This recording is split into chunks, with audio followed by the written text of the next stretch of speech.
welcome to another edition of Friday Night Football on Tuesday night right here on AQC TV when we're featuring the Atlanta Rabbits versus cross-county rivals, the Linden-Kildare Tigers. Steve, this is the biggest game I remember in years. By far, Andy. You know, in the past, it's been where Atlanta and Linden playing together like this. It's been for a district championship or even surviving through the playoffs. Tonight's for all the marbles. It's whoever wins stays in the playoffs. You know, and I mean, this is huge. I mean, like you said, these two have met in the district playoffs before they'd met in the pre-grand. They've met in a lot of weird circumstances, but never, I ever remember this game being played in a neutral site under conditions like this for everything being on the line. Linden-Kildare's coming off of huge loss to Linden-Kildare, although score-wise, or excuse me, to Jefferson. Score-wise, it wasn't that bad, but emotional-wise for the Tigers, it was their first loss of the season. They suffered some injuries, big key injuries. The big guard or tackle for Linden-Kildare, Deucer Smith's nursing a sprained ligament, and Lamont Zachary's working on that sore back. They say it's actually a sprained spine. Wow. And they say maybe 60+% tonight, but you know how it goes whenever. And then along with Atlanta, we got Chad Melton out, and then also, well, not out, I'll get to that in just a second, and also Jeff Fouts. I was talking to Jeff Fouts' father just a minute ago. They worked on him real hard this week. They know that it's kind of like if he had 2 weeks to recuperate, everything would be great. Sad thing is, he may not have 2 weeks. Tonight, he's got to be out there. Same thing with Chad Melton that we found out earlier. Chad, I talked to Chad's mama, Debbie, earlier today. She told us that Chad should be fine for the game. Also, Brad McCall hurt last week in the Queen City game.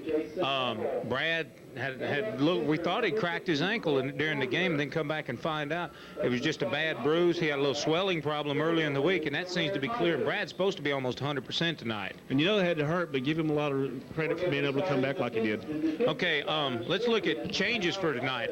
Coach Scharnberg, once again, tinkering with that offensive line. Didn't get all the production he wanted last week, so he's making some more changes. Getting the players being announced here at Lobo Stadium now. Both teams getting ready to come on the field. We've got just a few minutes before the opening kickoff. I'm going to set this offensive line right quick because it's going to be a little different. We're going to look at, of course, Kel Milton to be at the left tight end if Coach Scharnberg does elect to come out of Colorado. Jason Frost will be at the center. At his left will be Donnie Hunt at the left guard. At the left tackle will be Mitch Savage. That's a big change. Mitch has been playing guard and middle linebacker, so now they're moving. Excellent pulling guard, too. He's going to have to adjust to standing in place or going forward, not pulling and going back around the center. And keep in mind, Mitch is probably one of the smallest guards you've ever seen in your life, so that's got to be a high confidence mark for Coach Scharnberg to move him over there. Right side, we're going to Anthony Nickelberry coming in once again at that right offensive guard. Marwin Oliver, the defensive tackle, will also be handling double duty at that left offensive tackle tonight. And Randy Garner could be slipping in there at that right tight end if they come out of that Colorado. Look for Randy Garner possibly to be in there at the right tight end position. And also a couple of changes in the backfield. If they come out of the eye, Coach Scharnberg would really like to give a sophomore they're bringing up, Derek Blaylock. He'll be in number 41. He's going to be checking in there possibly at the tailback and a move with Everett Dickerson coming into the fullback position. Big change back there. And we heard some great information on Derek Blaylock earlier this week, too. He's supposedly one of the top JV players and could possibly be, in time, one of the best running backs Atlanta High has had. Now, of course, we're taking that from what information the coaches gave us early in the week. We're just going to have to wait and see. Got a big crowd here for both schools tonight. It doesn't look actually as big as it is. We're sitting here in Longview Lobo Stadium, and Steve, this thing's as big as a lot of junior college stadiums. You know, I mean, this thing is huge. It sets several thousand people, and it would not surprise me by the time the traffic settles, which is quite a bit still out there in the lanes, we could have half the population of Cass County sitting in these bleachers tonight. Half? I'm looking for maybe 3/4. There's people who come in from Marion County watching. They should be watching Jefferson game coming over here to watch this one. I think I saw someone pulling the lights out whenever we left Atlanta coming in here tonight. Look, we're going to take a quick break. We're going to be back with the opening the coin toss and the opening kickoff and all that good stuff here in just a minute. Y'all stay with us. We got a barn burner coming right here on AQC TV. Bugged? Then give Steve or Andy a call at Russian Pest Control, 796-7533. Complete pest control. Call Steve or Andy and they'll come rushing to your aid. That's Russian Pest Control. Call them at 796-7533. Russian Pest Control. And here they come. The Atlanta Rabbits are coming on the field here at Lobo Stadium in Longview. And the Rabbit crowd is on their feet. They're getting loud and rowdy tonight. And there they go. The Rabbits are on the field. And the Rabbit band kicks off the Atlanta Rabbit fight song. And this is a fired up group of young men. We're looking for the LK Tigers to be on the field at any moment now.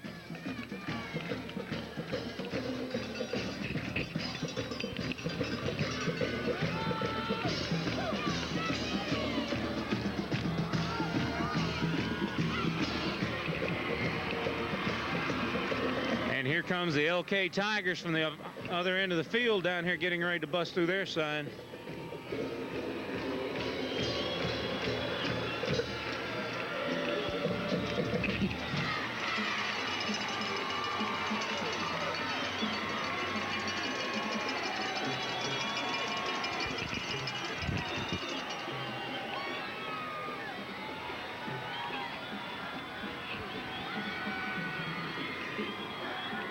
And the Tigers are getting ready to bust through their sign, facing their home team.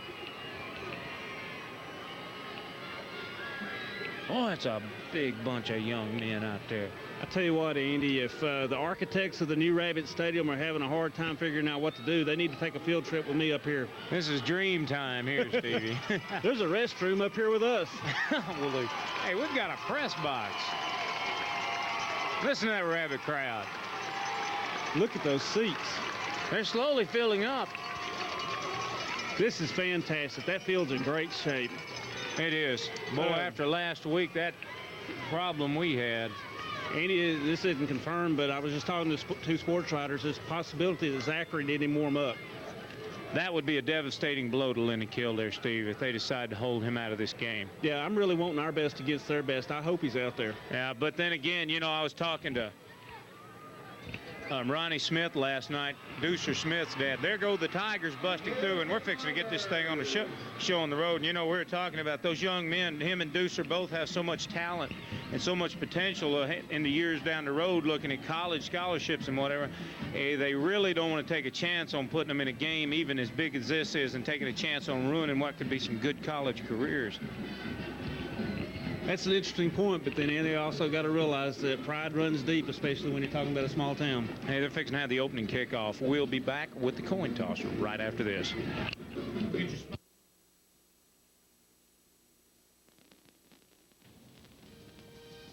Melanie Thompson Insurance, located at 102 West Hiram in Atlanta. America can depend on Farmers Insurance, and Atlanta, Queen City can depend on Melanie Thompson Insurance for auto, life, or home insurance. That's Melanie Thompson Insurance, located at 102 West Hiram, Atlanta. Call her at 796-7403 or 796-5853. America can depend on Farmers Insurance, and Atlanta, Queen City can depend on Melanie Thompson Insurance. Listen carefully for your chance to win this Gibson acoustic guitar from Musician's Corner and A2C TV as we repeat all of the questions from this football season. Question number 1. Who was Buck Owens' guitar player in the 60s and 70s?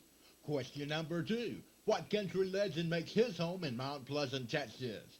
Question number 3. Who played the Star-Spangled Banner at Woodstock in 1969? Question number 4. What Cass County native promoted the Walton Wood Project with a CD called Common Thread? Question number 5. Who is called the Man in Black in country music? Number 6. Who wrote the theme to the Pink Panther? Number 7. What new country artist is from Wake Village, Texas? Number 8. What famous bluesman was born in Caddo Parish, Louisiana? And the 9th question. What famous ragtime artist has a mural of himself in downtown Texarkana? Go by Musician's Corner or the A2C TV studios and pick up an entry blank. All entries with the correct answer must be received by November 16th. Drawing will be November 18th for this Gibson acoustic guitar from Musician's Corner and A2C TV. Oh, it's right here on AQC TV. The Atlanta Rabbits meeting in the middle of the field, and Steve, just about every starting captain they've had this year is out there. almost too many of them to name. Tonight's game is being brought to you by Price Hardware, JBL Motors, Ogburn Grocery Store in Queen City, American National Insurance will be bringing you the halftime tonight. Both fine bands coming up here. Champs Pizza, Rushing Pest Control, Queen City Tire, Barfoot Jewelry, the Atlanta Citizens Journal, Atlanta Communications, Shell Food Mart, National Insurance, and Melanie Thompson Insurance. Also, and we have a few Rabbit supporters out there also who are included tonight, including Welch Gas in Atlanta and Linden, Douglasville and Texarkana, the Food Queen, Queen City Foods, Capital Investment Service, Owen Service Company in Atlanta, Queen City. As you can tell, Highway 59. Go ahead, Andy. As you can tell, the Rabbits have won the toss by the roar of the crowd and Ken Harrison's reaction. Go ahead, Steve. All right, we also have McDonald's on Highway 59, Ivan Smith Furniture, Napa Auto Parts, Felix Frank Insurance, Adcox Pharmacy, and Garden Line. Thanks, guys. We appreciate every one of you. Okay, got the national anthem out of the way, got the coin toss. Rabbits will be receiving. Steve, here's something Coach Scharnberg was talking about doing earlier in the week. He's pulling a lot of the blockers off this kickoff return team, and he's going almost exclusively with as many hands as he can get out there, as many speed guys as he can get, because we've had trouble this year already. Teams wanting to kick short to us because of Everett Dickerson and Billy Oliver standing back there. Billy Oliver's been averaging almost 30, 40 yards of return here the last few weeks, and everybody's scared to kick to him. It's going to be interesting to see who goes back. Oliver's heading back deep now. And that's going to be number 41 for the Rabbits. That's going to be Derek Blaylock, that sophomore we were talking about. Up short, we've got Mikael Justice, Everett Dickerson, Emu James, and that looks like Bashy Noel. Up on the line, he's got Anthony Nickelberry, number 52, Donnie Hunt, number 54 for the Rabbits, Chris Kidd, and number 46, Cale Melton, and number 60, Mitch Savage up there. All those guys can handle the ball, too. And all of them want it. We're going to run down on the Tigers. I didn't have a starting lineup before we get out here, but looks like number one's kicking. We know that. That's Stephen Roberts, kicker for the Tigers. And from what I understand, he's got quite a foot on him. Kind of interesting how this ends up, Andy. I was actually hoping our defense was going to be back out there first tonight. I would like to have seen it, but I'll take what we can get. And Steve, we're fixing to get this show on the road right now. There we go. He's got the back split deep back there, daring him to kick to the middle, right where the wedge will be set. And he lets a boomer go. This one's going to go. It's going to be caught by Blaylock. We're going to get to see this sophomore first thing. He breaks up. Oh, the fumble right at the beginning. I believe the Tigers are going to get it first thing, Steve. And the Tiger crowd is going crazy. Andy, this is very easily one of those games that can be won specifically by turnovers. That's something that can't happen right off the bat. Holy smokes. Boy, that's something we haven't had happen all year either. Really, fumbles on the kickoff return. Sad thing, Andy, that's one thing that young man's going to remember for the rest of his life. Steve, they laid a lick on him coming up through that line. They did. I mean, did you see how far that ball popped out of there? So the Rabbit defense is going to give you your wish, Steve. They're coming out on the field now. Billy Oliver's coming split left now at that left cornerback. Emu James is going right. Brandon Love, the quarterback for the LK Tigers, has been known to throw the ball once or twice himself. I wouldn't be surprised to see him test the Rabbits early with the passing game. Handoff up the middle. That's not Zachary. That is not Zachary. And Steve, he is stopped in the backfield for no gain. Something deep inside of me, Andy, wants me to say that was the best he'll be able to do. That was Lamont Zachary. That's right. I said it wasn't. It is Lamont. Steve, we've been waiting for these Rabbits to get up for a game really hard all season, and this may be the one it is. This defense is going to be hit with their toughest test all season right here. This young man leads the area in rushing. Remember, Andy, this is the second best offense in Northeast Texas we're going up against. Okay, pitch around the left side. Rabbits are closing down. That's Zachary. Melton misses him, but he still only gets about 3 yards, maybe 4 before he's knocked out of bounds. They're going to bring it up to about the 24. Melton and Hunt in on the... That's going to give him about 6 yards. Zachary again on the carry. Cody Melton forces the ball. That's what I thought. I thought it was. It's going to be a pickup of 6, 7. So a 3rd and 4, 3rd and 3. 6 yards to bring up 3rd down 4. 3rd and 4 for the Tigers now, Steve, and they're threatening to score on the Rabbits early. The Rabbits have to hold up tough here and maybe force a field goal, but with Lamont Zachary in that backfield, Steve, anything can happen. That's right. It's definitely 4-down territory, and these Tigers are not used to being behind at all.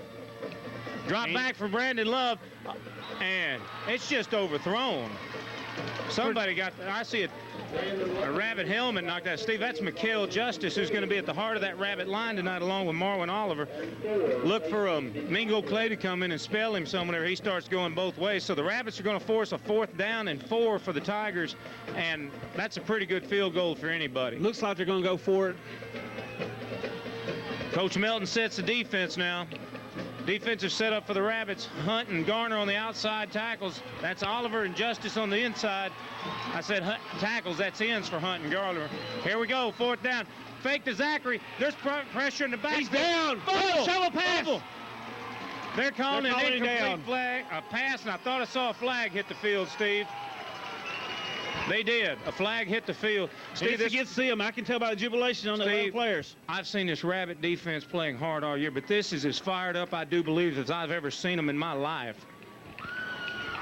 Our ball. And they're showing Rabbit ball, Steve, so the Rabbit defense passes its first test night. Coach Scharnberg's even cranked up down there. Holding against the Tigers, decline. Holding call decline. And Steve, the Rabbits dodge a big bullet. So it'll be interesting to see if we see Blaylock. He's coming in now, Steve. What are we going to set the tone? Oliver, now this is going to be a big test for the Rabbit offensive line because a lot of these guys are going to be going both ways. Harrison comes on the field now for the Rabbits. And one blessing tonight, he will be getting the use of a shot clock like he's used to at home. There's 11:02 to go in the first quarter, or left to go in the first quarter. That only took a minute to stop LK. It looks like they're coming out in the eye. They're coming out in I formation. I believe we're going to see Everett Dickerson at the fullback position. He's come a long way as a blocker this year. Fake to Dickerson. Harrison rolls out right. He's looking downfield. Now he's going to keep got a man wide open. And Steve, he's going to break for about 6 yards. He's going to be brought down. That was a good first down run by Ken Harrison. He had the whole LK defense biting on that. Sad thing is, Andy, though, he had a man wide open over in the flats over on about the 40-yard line. I don't know if he couldn't see him because he was being chased or what. I couldn't tell if that was a design pass play or not, Steve. I'll take 8 yards however we can get them, but that was a first down down there on the 40. You can look for Coach Scharnberg and Coach Russell of both these teams to pull out all the stops tonight. So Rabbits getting off to a big 7-yard pickup there on the first down play. Look for something a little more conservative here. No, Harrison's on the keeper. Wow. Steve, he's still up the middle. Holy smokes, he picks up almost 10 yards by himself. Andy, we're going to have to give him 10 yards on that. Golly, first down for the Rabbits. They're out of their own territory, pushing toward, or out of the deep territory now, pushing towards midfield at about the 41-yard line. Andy, that was a fantastic call. It'll be there all night, too. Ken Harrison has been a dangerous weapon all year. And, Steve, these guys just seem to be right now playing at another level.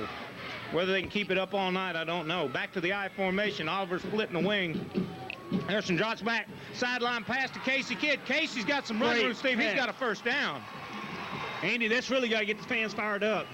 Steve, that sideline pass has been Coach Scharnberg's bread and butter for the last 4 weeks, and it's there again tonight. You know, Coach Scharnberg came out in that Colorado offense with the single back split twin tight ends 3 weeks in a row. And I know Linden-Kildare had to be looking for that. And then there's the advent of a new tailback back there, and they've been worrying about Dickerson all week. This has got to be just total confusion for them. But, Steve, this is a hard-hitting LK defense. Them in Atlanta, they're rated higher than Atlanta's defense this year as far as what the Gazette's showing. That's right. Okay, first handoff to Dickerson in the game, and Steve, he's good for about 5 yards. Boy, that Rabbit offensive line is making some holes. And, Steve, that's Jeff Fouch out there, number 83, who's coming in. I'm really glad to see him out there. He doesn't seem to be having too much trouble. He's going to be somewhat tentative, I'm sure. Ben Collins comes off. Casey Kidd goes back on. Harris gets the play. He's got 16 seconds to get it off now. It's got to be a pleasant surprise for the Rabbit fans. He's staying with the I formation. Kidd split to the right. Oliver in the flanker. Harrison on the keeper. And, Steve, he's just brought back down at the line of scrimmage. Number 21 for the LK Tigers on that's Brian LeGros, the defensive end. Got some good penetration there. Actually, that's the original line of scrimmage. He lost 5 yards on that play. Yeah. So 3rd and 9 now for the Rabbits. And so the Rabbits are going to have to make up some yards here. They had a good first and second down. Or first down, and they've had some good drives, but now all of a sudden they're looking at a 3rd and long. And, Steve, I wouldn't be surprised to see him go to the air, but the way Coach Scharnberg's running this offense tonight, I haven't got a clue what he's going to do. Harrison does the fake up the middle. He's looking downfield, and it is knocked down by Brian LeGros, and number 5 also for the Tigers. That's Marvin Robertson.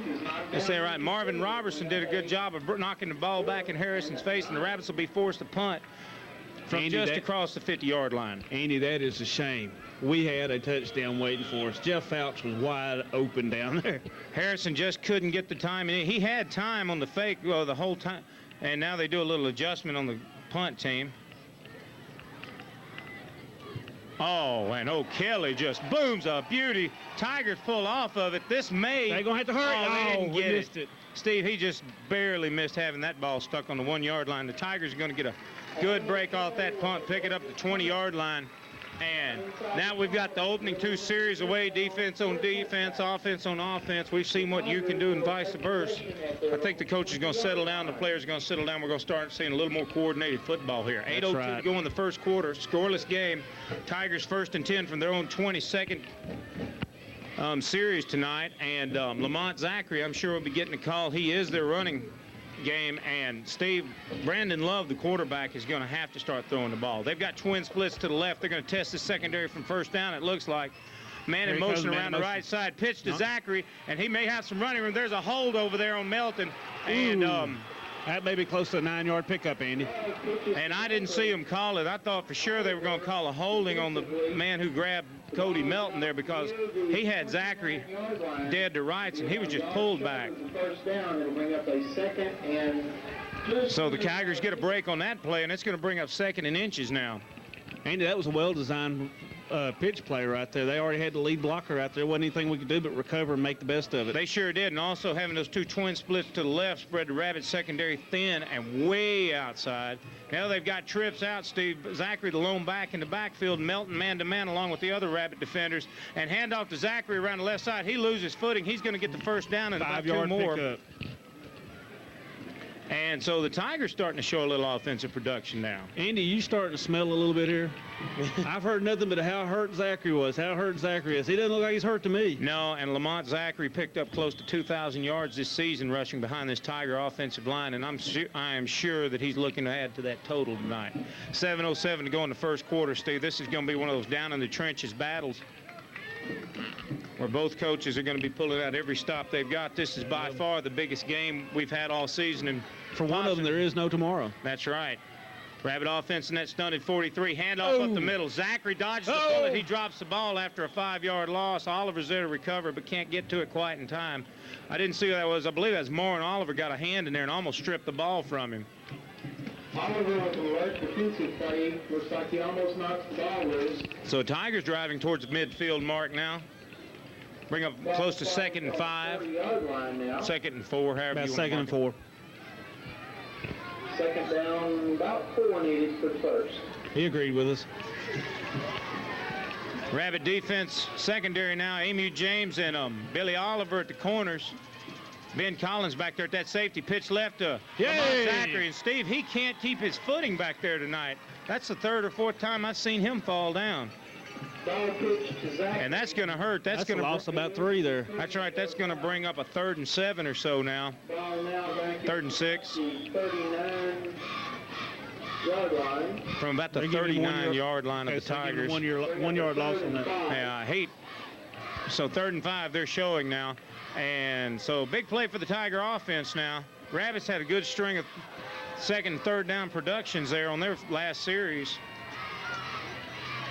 Drop back pass, Love. He's looking over the middle. He's under all kinds of pressure. The screen pass almost is completed to number 32. That's Ricardo Cook. Ricardo Cook, and boy, he's their big set of hands tonight, but he's been quiet so far. So another punt.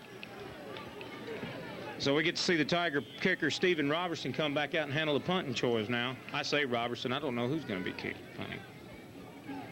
One would think as much. Nope. I can't make it 27. Brian Quaid. And that looks like Oliver back deep for the Rabbits. Little pressure. Oliver gets his hands on it, and Steve, he turns the left corner, and he's going to be knocked down at the 43-yard line. We're going to get a face mask on the Tigers, and if that's personal, Steve, that's going to be bringing that ball across into Tiger territory. That was not a smart play. Oliver was going down. Let's make sure it's against the Rabbits now. I mean, not against the Rabbits. Andy, that wasn't but a 25-yard punt. The holding against the Rabbits. God, I can't believe that. how did they see that? They saw something I didn't see. I didn't think the receiver could hold.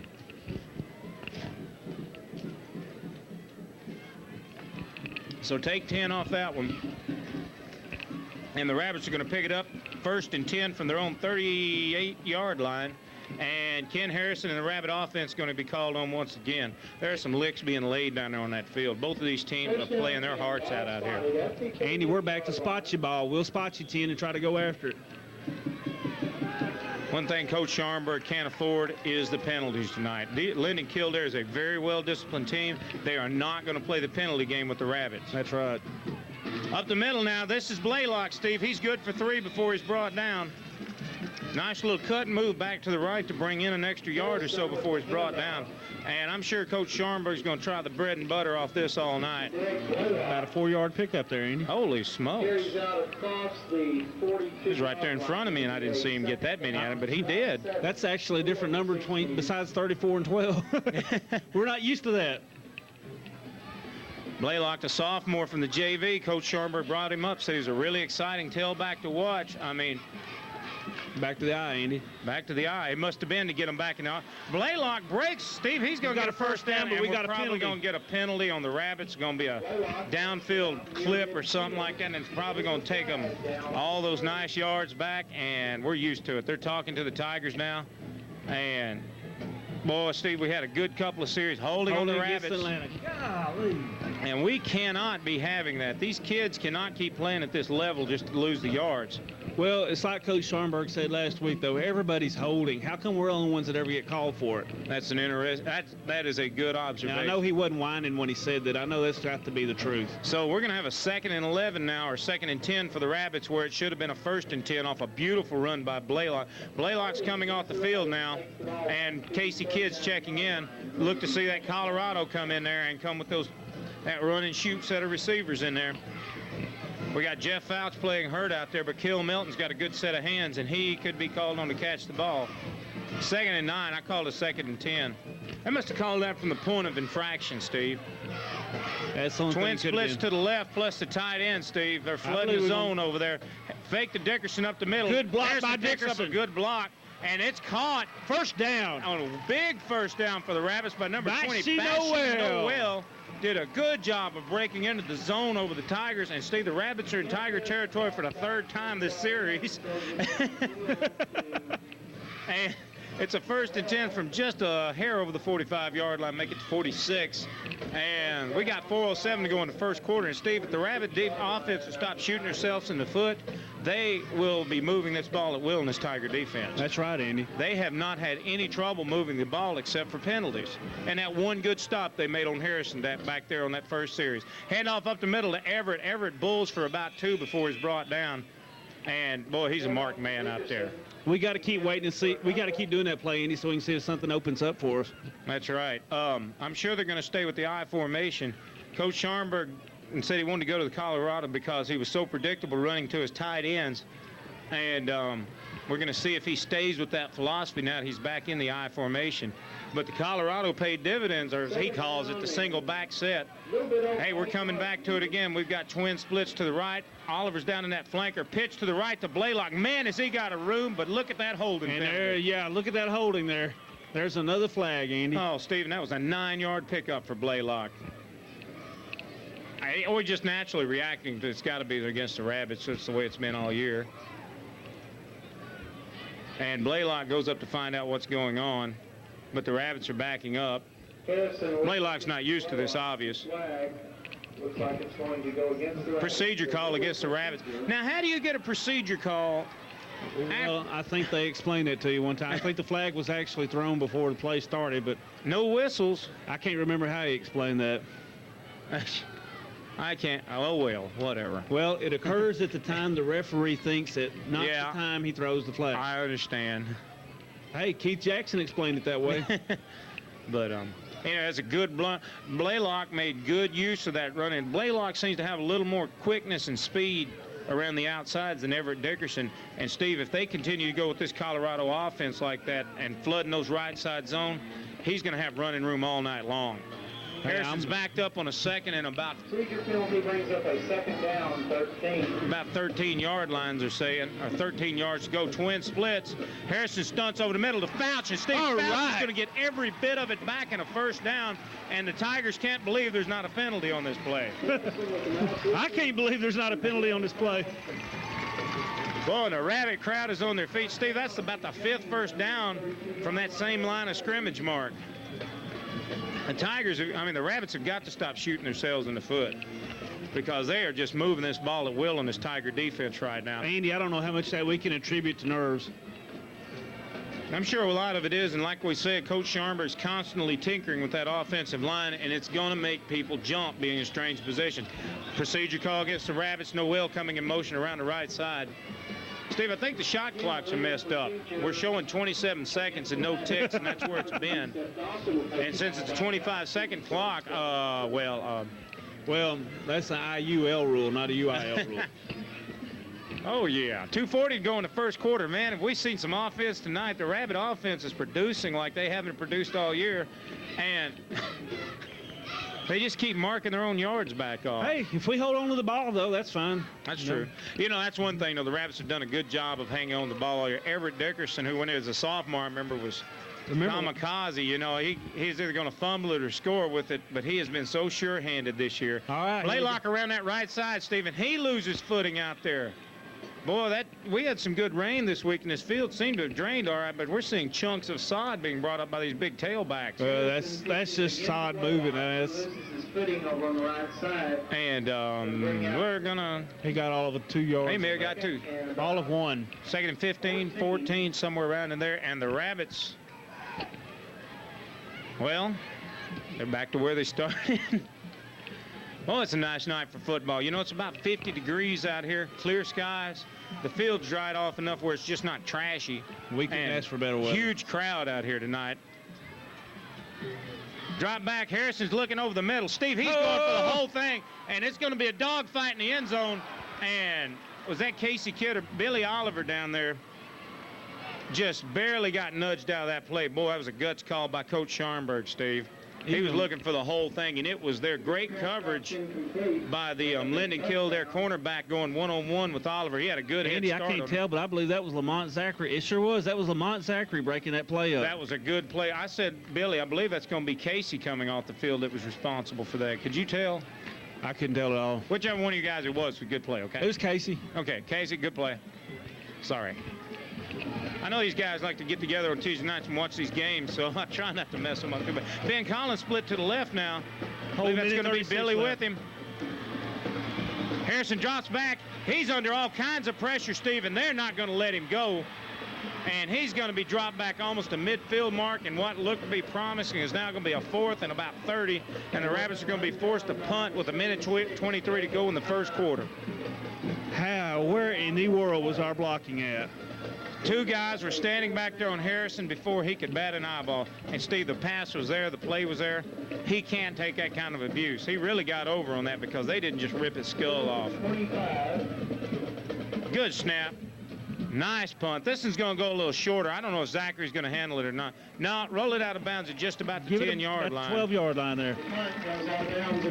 55 seconds to go in the first quarter. Great job by the Atlanta Rabbit offense, except for the penalties. Steve, they were moving the ball at will on the Tigers. They had 2 bad plays in the whole series, and the second one really cost them, and they just couldn't convert when they had to. So that's right. It's going to be tough. You can't keep giving this up. Lamont Zachary is a very dangerous back, and the law of averages say he's going to break a big one tonight.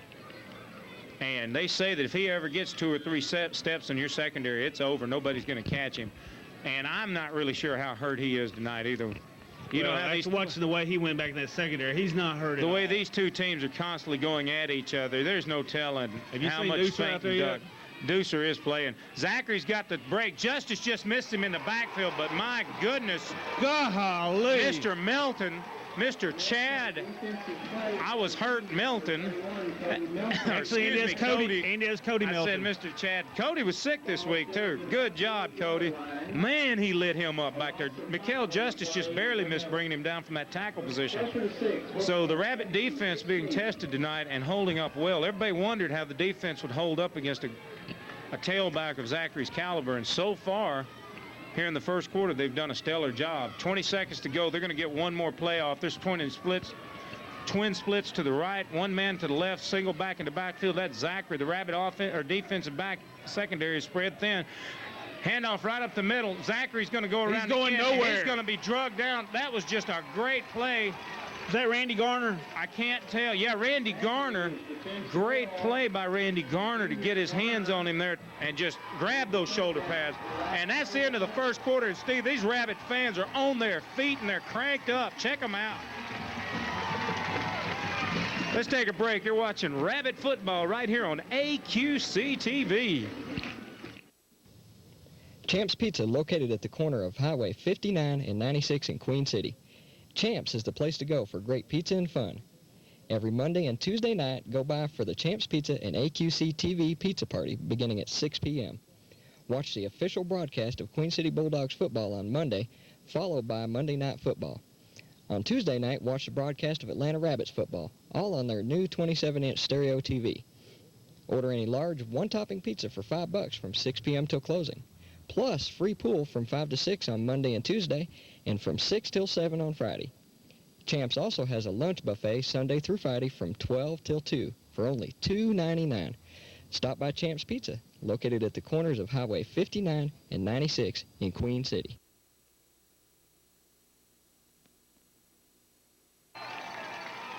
Boy, that crowd tells the story, Steve, as the Rabbits come back on the field to start the second quarter. Boy, big stop by Randy Garner to bring up a third down situation for the Tigers. It's going to be 3rd and 16 from deep in their own territory. About the 7-yard line. Somewhere right around the 7 or 8 yard line, and the Tigers offense is just having trouble getting on track against this Rabbit defense. They had a good second series, but it went to nothing before they could cross the 50. And Randy Garner just chased Zachary down there in the backfield. They were trying to spread the Rabbit offense out in order to give Zachary some running room against these super fast Rabbit ends and tackles. And Steve, I believe that's Everett Dickerson in there at the defensive tackle now. Yeah, him and Mikael Justice are lined up to tackle. Speed coming up here, boys. Coach Milton's speed package. Twin split, trips to the right, one to the left. There's no joke. There's pressure all over the quarterback. It's caught by Zachary, Steve, and he's breaking away at midfield. And he brought down almost at the original line of scrimmage, and Steve, Cody Milton is all over the field. He's so fired up. Man, great job of open field running by Zachary, but it just got him nowhere. He barely got his hands on the ball. His 3 Rabbits were fixing to bury Brandon Love back there at about the 1 yard line. Did he even pick up a yard? That was absolutely 0 yardage on that play. They met it even, and it's going to bring up a 4th and 13 for the Linden-Kildare Tigers. Are going to be punting almost from their own end zone, if not in it. And Steve, Billy Oliver, if he can just hang on to this ball, is going to have a really good chance to make some yards on this. And the Rabbits are going to be given a big gift. Low snap.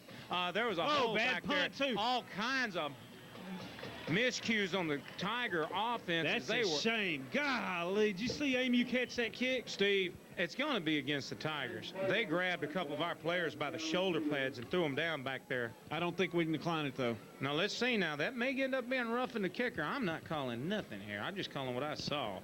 They're talking to the Tigers right now. And I didn't see anybody hit the kicker. I didn't even see him hit the ground. Whoops. Big conference If you back breathe there. on one of them, it's roughing. The Rabbits. What did Coach Scharnberg call him last week? Flaky. And they're still now they're talking to the Rabbits. Now I saw a lot of holding. Coach Melton saying decline that sucker. You bet. I didn't see what Emu did. What did he do? Catch that sucker short? Oh man, it line drive straight to him. He was ready for a touchdown. Oh man, and they stopped the play. So the Rabbits are going to get it. Now let me see. A whole 24-yard punt. And the Rabbits get it, what, 34? Okay, the Rabbits got, Steve, this is a gift. If they don't come away from this with at least a field goal, then the Rabbit offense is going to be in big trouble tonight. I mean, field goal really ain't going to catch it. They got to get the momentum started. They need a touchdown. They need the score, but one thing they need to do is score and then not turn around and give up another big score. Rabbits come in that I formation. Everett Dickerson doing a stellar job tonight. That fullback laying some good blocks for the sophomore Blaylock. Harrison looks over the middle to Fouch. And, oh, man, volleyball almost over to Oliver. I don't know if he was going to Fouch or Oliver. And hurt Tiger back there. Must have been Fouch because Oliver never once looked up. Yeah, Zachary was real slow getting up on that play. I tell you what, if he's going to go man-to-man with Billy Oliver tonight, he better have his running shoes on. 2nd and 10 now. Coach Scharnberg trying to pick up big chunks of real estate in one play. Ben Collins, the sophomore safety for the Rabbits, comes in at the receiver spot now. Andy, this is still another prime play for a pass. It sure is. Coach Scharnberg showing he is not scared to open this thing up. Oliver's going to split to the left. Collins now coming into that short flanker. Twin tight ends now. He's up close now. Oh, and Harrison just dropped straight back. He's got some time. It's a downfield throw. This one's going to be, I don't know what it's going to be. We're lucky that interference wasn't called on I that don't one, see Andy. any flag. Yeah, Billy Oliver did a good job of pushing off on, I couldn't tell who it was for the Tigers. Brian Quaid. So the Rabbits got a 3rd and 10 now. Coach Scharnberg trying to go for it all in 2 big plays. Andy, that was a gutsy call, but I don't know if I wouldn't have gone with something would have left me with another couple of receivers or some kind of safety valve. That was just a complete design play. Okay, let's see what happens here now. Blaylock coming off the field. The shot clock's not working now, so I guess these guys are trying to run off the referees, and that's going to be tough. 10:58 to go in the 2nd quarter. LK defense. Oh! And Steve, it was right there. Bashy Noel. Steve, I think that's the first pass he dropped in 3 weeks. And it was there, too. There was no doubt. He had that little seam cut back across the middle. He's run that play 2 or 3 times. He was moving before the ball. And he just didn't have his concentration there when he needed it. Andy, this is different. He's bringing Adam in to punt rather than try for a field goal. That's how much Coach Scharnberg respects his team, LK team. Well, you got to respect Lamont Zachary here. You can't give him any more real estate than you do. And he's going to set up. It's just going to be a little poocher. And he does a good job of just dropping this one. It's going to go out about 14. 16, 14. It's going to be referee call here. 16. Ooh, well, they get a little better. And so the Tigers, after handing the Rabbits a huge gift, are going to get the ball back after the Rabbits just couldn't produce on 3 back-to-back pass plays that really netted nothing. Coach Scharnberg really trying to keep that LK secondary spread out so they don't start clustering in there on his tailbacks, and he's doing a good job of that. He's got so many routes running out there right now. The Rabbit receivers will just start hanging onto the ball, Steve. They're going to be running all over them. They have got to be confused out there right now. I am. I really am. I've never seen Coach Scharnberg run this many offensive sets before. By the way, Andy, we got clock problems again. They didn't move the clock on that last punt. Pitch to the right side. Zachary's got it. Justice is behind him. Zachary gets a block for about 4 or 5 yards. Boy, Mikhail Justice has almost run him down about 5 times tonight. Whoever's on top of him is not holding in very well at all. And you notice, Steve, LK has been staying exactly or predominantly to the outside of the Rabbit. There's been almost no inside running attempts at all. So they've got a lot of respect for that front 4, Hunt, Garner, Oliver, and Justice. I hope they're not trying to lull us to sleep with that, though. In the linebackers, we got, of course, Greg Field, Chad Milton, and it's going to be Mitch Savage, the middle linebacker. And they're in tight now. Now, here, I just said that they're up the middle, and it gains them about 2, unless the referees give them a really good spot. Zachary with the carry up the middle. And it's going to bring up a 3rd and 1.5, make it 2. And this will be a good indication of what the Tigers are going to do here tonight, because this is going to be a real important play. They need to get past this Rabbit defense. Number 11 for the Tigers, that's Brandon Love coming on the field with the play. 9:34 to go in the 2nd quarter. Scoreless game. Rabbit's been handed a couple of really choice pieces of field position. They haven't been able to capitalize against a very tough defense, LK defense. Somebody's going to call timeout. Brandon didn't quite know how to make an audible on that one. Coach Melton had them spread out bad on them. Let's take a break. You're watching Rabbit Ball on AQC TV.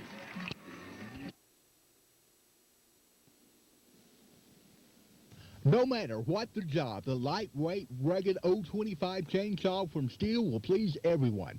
With its unique safety features and power ordinarily found on professional saws, the 025 will tackle all your jobs with ease. Steel, why compromise? Available at Price Hardware in Atlanta for only $299.95 with a 16-inch bar. That's steel at Price Hardware, 302 North Williams, here in Atlanta.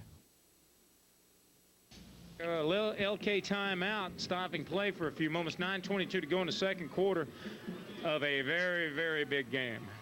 0-0, Rabbits and the Tigers. I mean, this is Cass County ball at its best, Steve. I mean, half the population of these two cities are clustered up here. I don't think there's one more person for either town. Where are the people from Hugh Springs sitting at? Are they in the middle of the field or what? By the band. Back to action now. Big 3rd and 1 play now. Zachary the lone back, and they're just going to pitch it to him. Justice gets a hand on him and misses him. And Steve, I don't know if he's going to get it. It's going to be the spot by the referee. Steve Justice just cannot complete the turn there, but they've got to be worried about him. That looked like one of our kickoff. I think they're going to give him the first down, but Steve, that's all he got was the first down. He got the first down, and that was just about it. So the LK Tigers convert, but Steve, they're earning every inch they get. The Rabbit defense, they've been known to bend a little here and there. They haven't bent tonight. No, for all practical purposes, that play was dead back there in the back too. So it was. Mikhail Justin has just been raining terror on that LK offensive line, and they're going to have to find a way to stop him. He will. Field shows a blitz. Love passes over to the side to him. I couldn't tell who it was, but whoa, what a hit. Late whistle on the rest part there. I believe that was Billy Oliver who closed that hit. That's Quaid, number 43. Who was that? I couldn't tell who closed the hit there. Whoever was laid a big hit on Quaid. Chad and Cody Melton. Never mind. I should have known. Chad with his bum leg and Cody with his sick. Yeah, all right, guys. Okay, single back in the backfield. Trips to the left now for the Tigers. Fields is going man-to-man over the middle, and there's going to be a Tiger first down picked up there and about a yard more. Where's their holding Oliver calls picks at? up Zachary. Do what? Where are their holding calls at? They don't have them. So the Tigers doing exactly what I said they need to do. They need to start getting some production against this Rabbit defense, and they're doing it a little bit at a time. They've had 2 really good gains, and they're bringing those twin splits to the left, and it's giving Zachary those big, huge holes around the right side because the Rabbits are forced to commit all their secondary to the left side. Hunt over there on that side. Now, it's going to be a pass now. Oh, it's overthrown. There was 2 Rabbits in Love's face, and number 32 for the Tigers, that's Ricardo Cook. Steve, he's been basically quiet tonight. I don't want to jinx us or anything, but haven't really had anything from Cook tonight. And he's their big set of hands, just like Billy Oliver and Casey Kidd are to us. Right. By the way, give Amy credit on that one. Did you see him go ahead and hit the ball?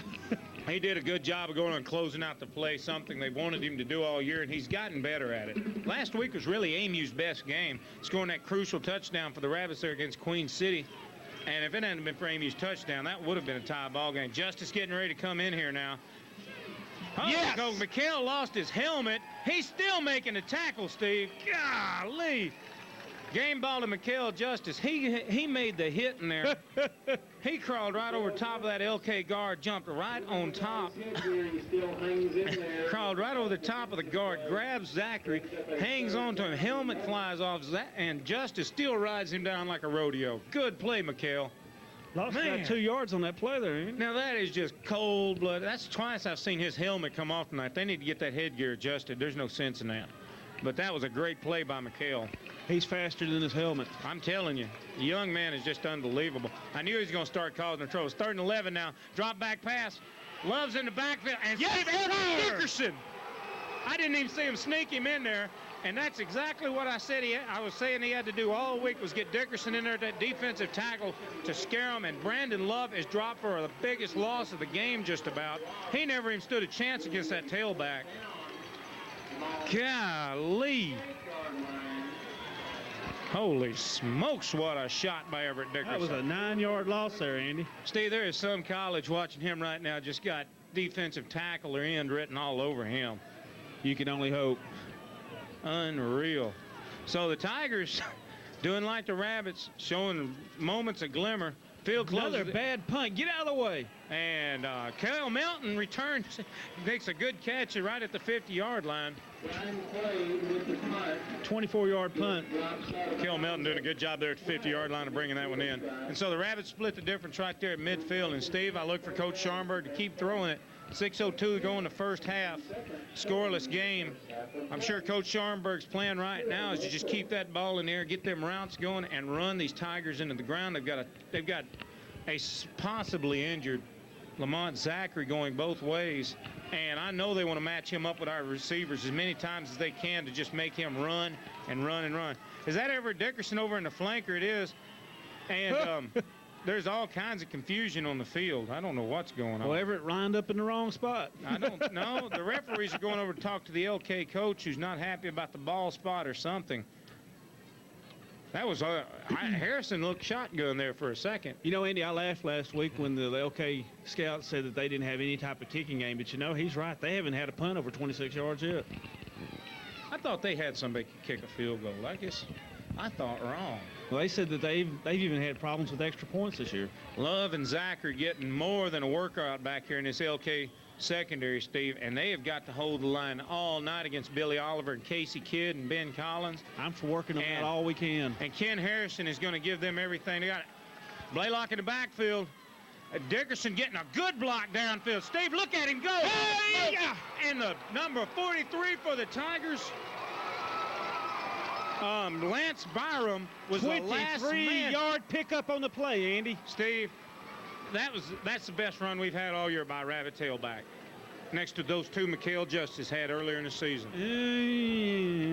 Yeah. Everett's had several touchdowns called back. Yeah, well, that's true. Everett has. Sorry. But, I mean, the speed this young man's showing, and they get right back up the line of scrimmage. Coach Scharnberg's not going to give him a breather. He splits Oliver to the right. Dickerson's at that flanker. He gives another good block downfield, and Blaylock picks up 5 before he's brought down. And, man, Steve, the running game is here.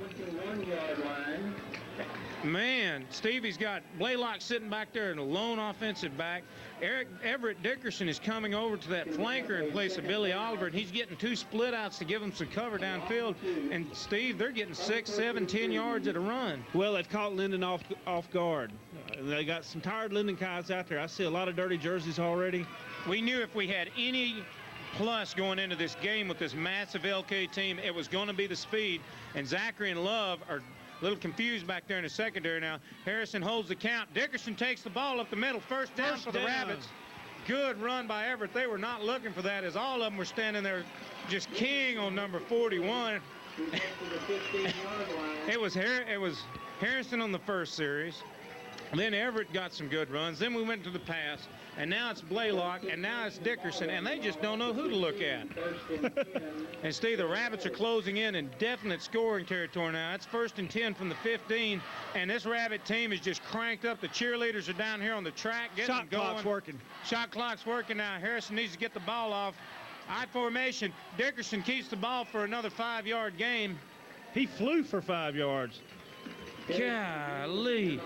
So it's going to make it 2nd and 10 now, Steve. The Rabbits need some points. There's 4:36 closing in on the end of the first half, and the Rabbits' offense is just dominated. Well, actually, the Rabbit offense has dominated most of the game, really, except for shooting themselves in the foot. And, you know, it's something we heard from the former offensive player last week. They love to stay on the field, so I'm all for it. I formation once again. Oliver in the flanker. He comes in motion around the right side. Harrison holding him tight. Oh, he got him off sides. Are we going to get the flag on it? Blaylock comes around the right side, Steve, and he's going to be bad close to a first down. I didn't see a flag. He's going to be about 2 yards short, but the flag will give us the first down. Let's see if it's against us. No, I believe it was number 21 that jumped across. Number 1-2, Ken Harrison's pointing against the Tigers. Yeah, number 21, I and he was right. Across. That should be very, very close to a Rabbit first down, plus getting 2nd down over again, Steve. This is really big. They're so scared, or I say scared, they're so intimidated by what the Rabbits are doing out here. They don't know how to react. They're just trying to get off the ball, and Harrison held them for a long count, 2 plays in a row, and that was good discipline by the Rabbit offensive line to stay. All right. Ken Harrison will change that snap cadence in a heartbeat, and it's up to those linemen to be listening for it, and he totally caught him off guard. 2nd and inches. Rabbits can get a first down and still have 4 shots at that goal line, Steve, and I think we're going to see 34 get his hands on the ball if Harrison doesn't keep it himself. Everett gets the ball. He's coming around the left side. He's going to be in for a touchdown. We got a touchdown, Everett Dickerson. On the scoreboard first. Yeehaw! And this crowd is wild.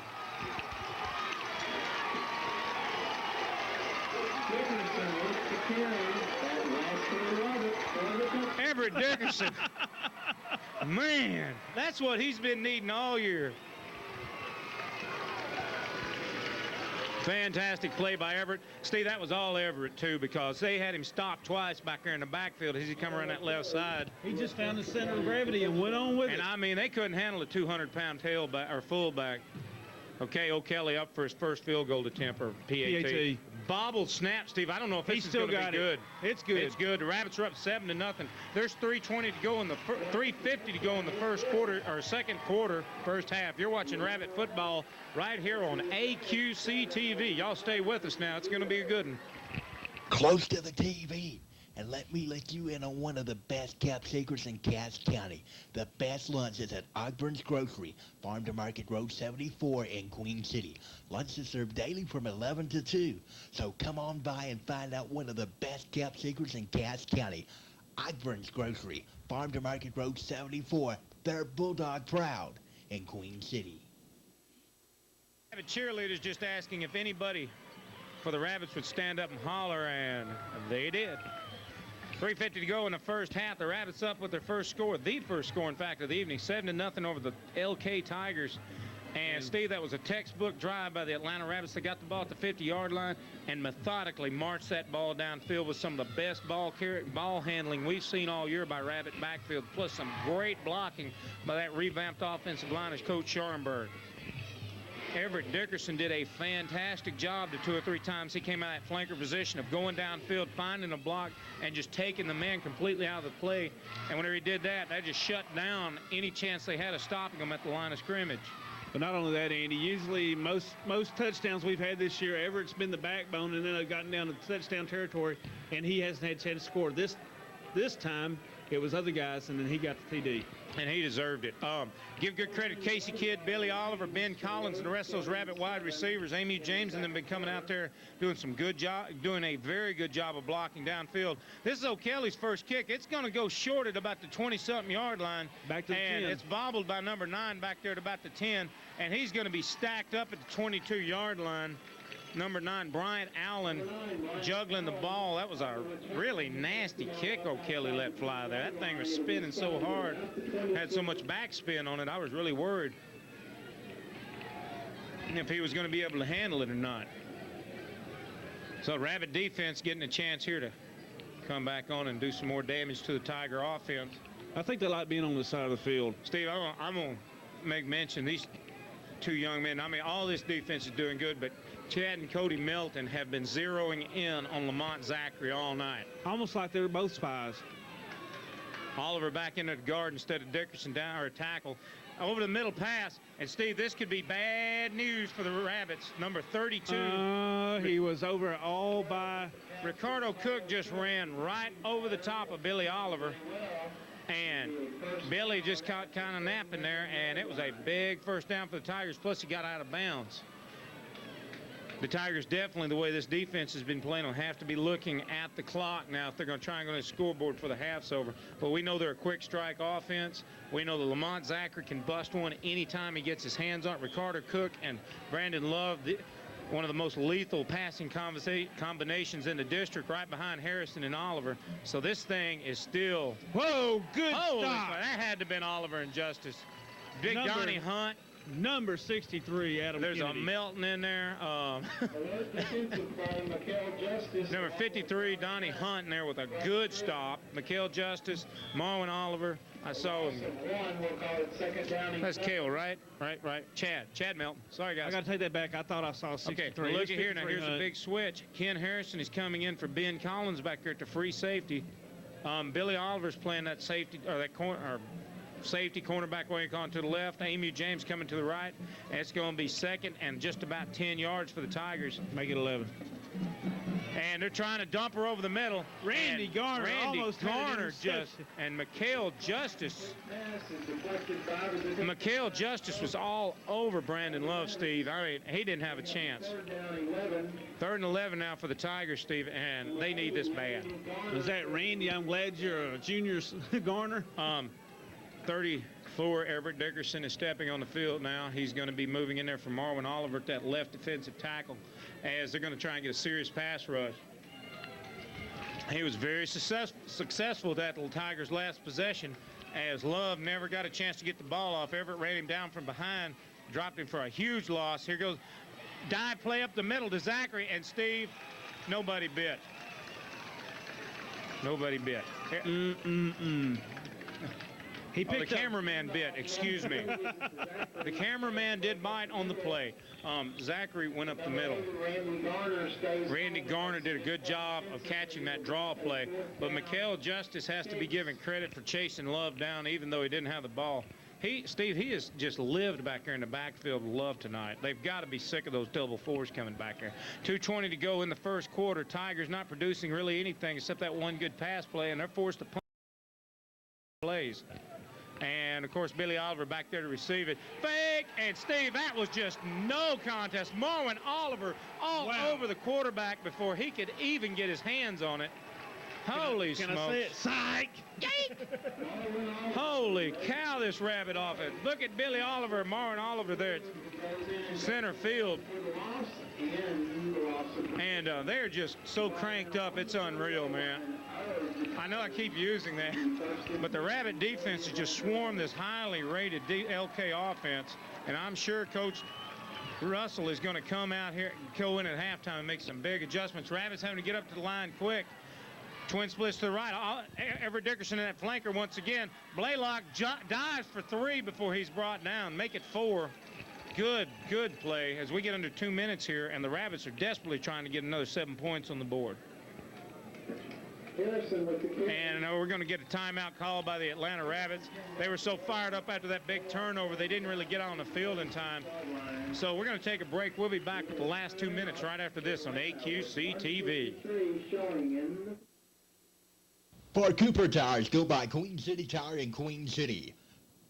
Mountain and Balance are free with 10% off tire sale at Cooper Tires. Queen City Tire, Queen City. Go by and see Kenneth Thompson, Lara Farrell, Jeff Marks, and Clifford McCaslin for Cooper Tires at Queen City Tire. Highway 59, Queen City. Cooper Tires at Queen City Tire.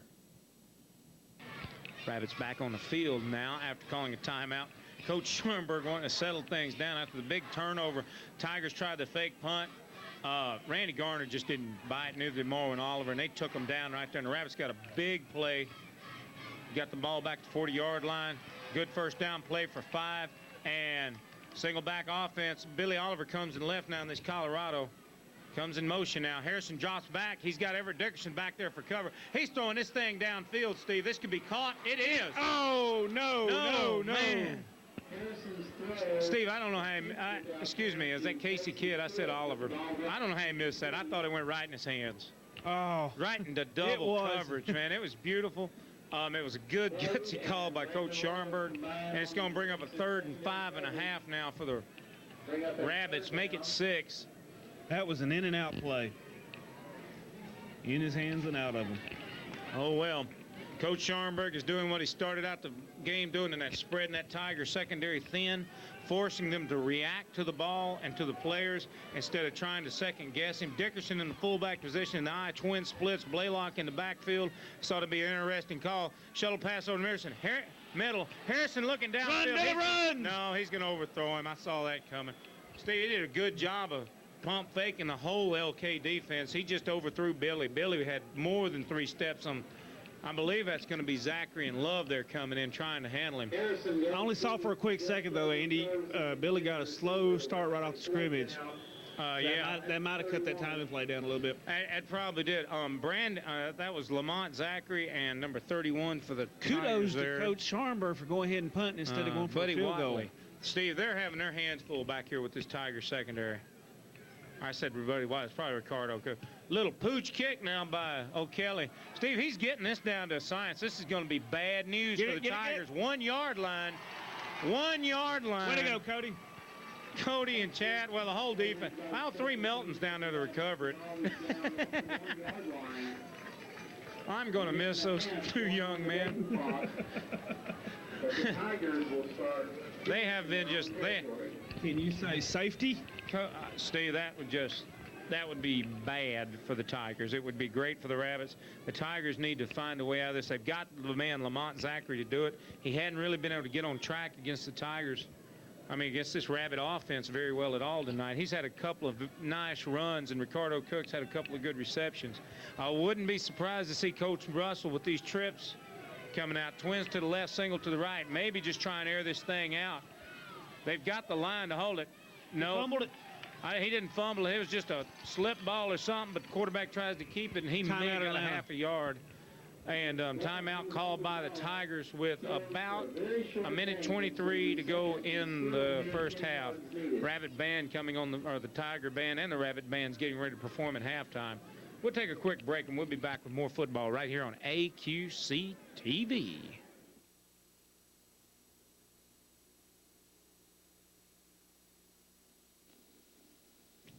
Experience color at its finest. Barfoot Jewelry has 2 gematologists on staff and has made a positive and distinct step toward the colored stone market. Barfoot offers fancy colored diamonds, all colors, garnets, sapphires, tourmaline, and much, much more. So come by Barfoot Jewelry at 703B West Main, Atlanta, and let us introduce you to color, custom color.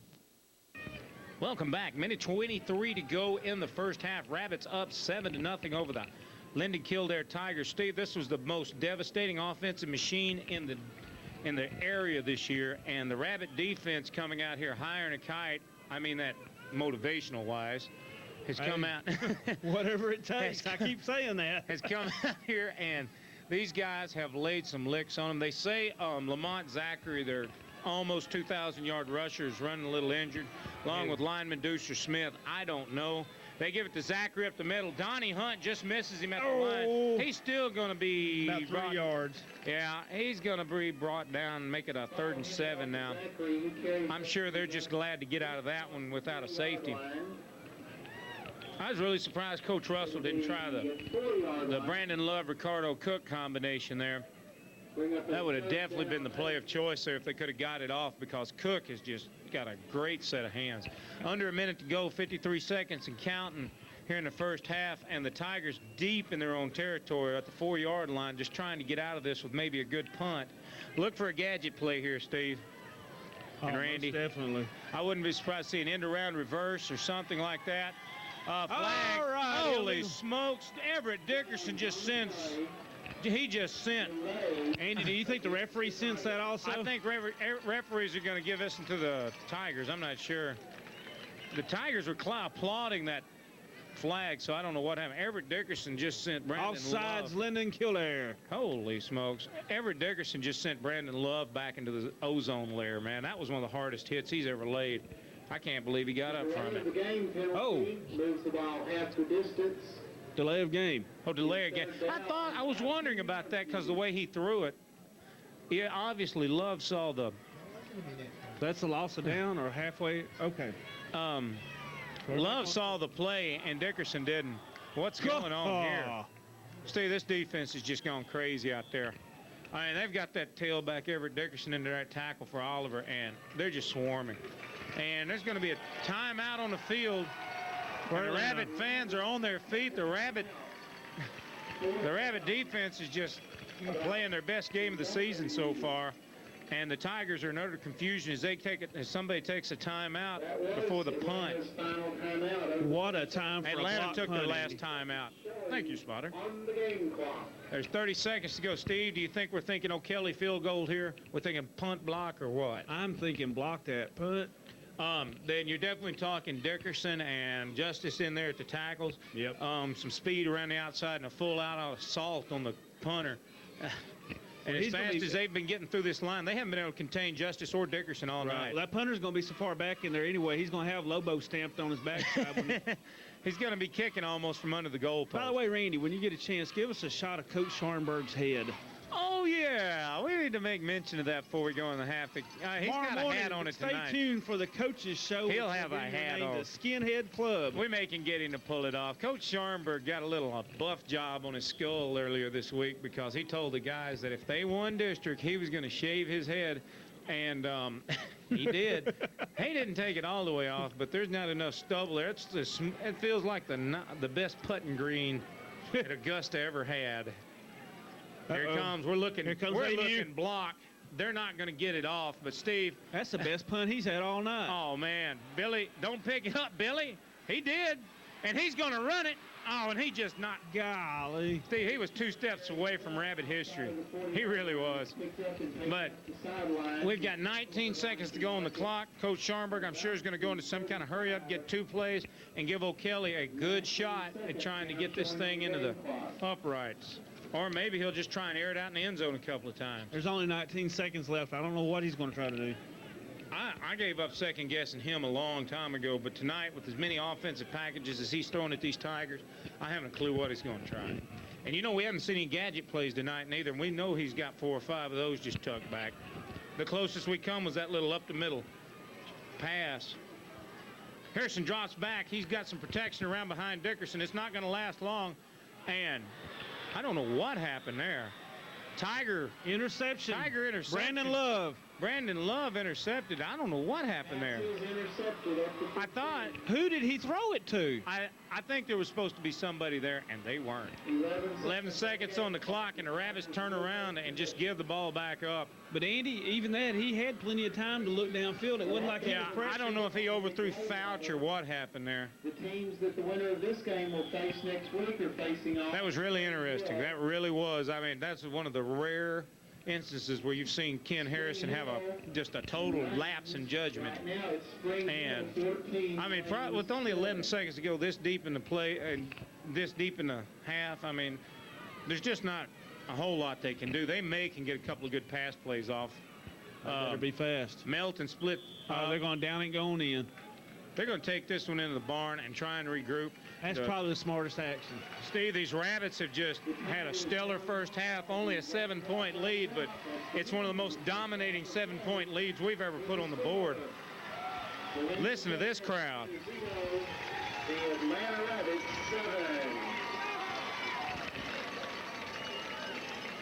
7. 7-0 Rabbits over the Tigers of Linden-Kildare in what has to be a stunning defensive victory for the Rabbits so far, holding the tailback Lamont Zachary to almost no production at all tonight. The Tiger band's getting ready to come on the field here. We're going to take a break. We'll be back with some halftime stats a little later on right here on AQC TV.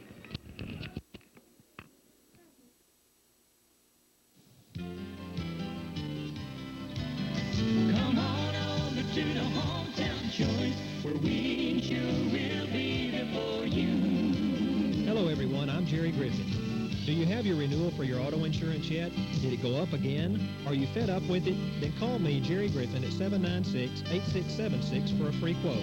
You see, American National is dedicated to keeping the rates low and the service high. Maybe your company is raising your rates to help pay for earthquake damage in California or a flood in the Midwest. Is that fair? I don't think so.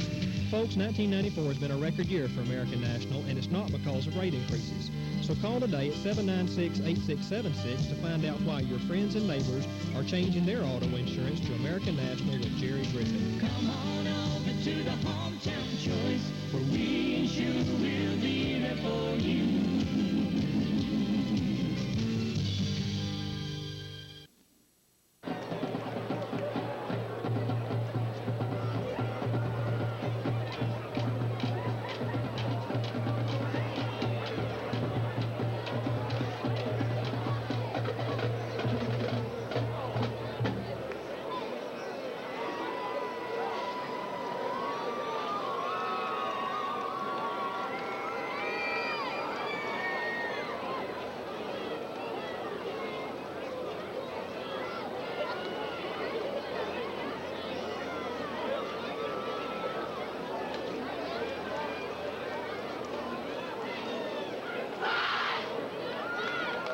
Ladies and gentlemen, for this portion of your halftime entertainment, Atlanta High School proudly presents Atlanta's Pride, the big bad band from Rabbitland.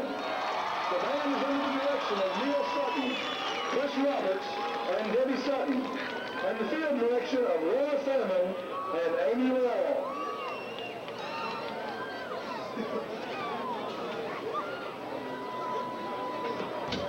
The band's program this evening will include selections from The Sound of Music, including Do Re Mi, My Favorite Things, The Lonely Goat Herd, Edelweiss, and climb every mountain. Soloists tonight are David Rollins, Matthew Wells, and John Mark Goodson. And now the Atlanta High School Band in a performance of Pride.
Atlanta's Pride, the big bad band from Rabbitland.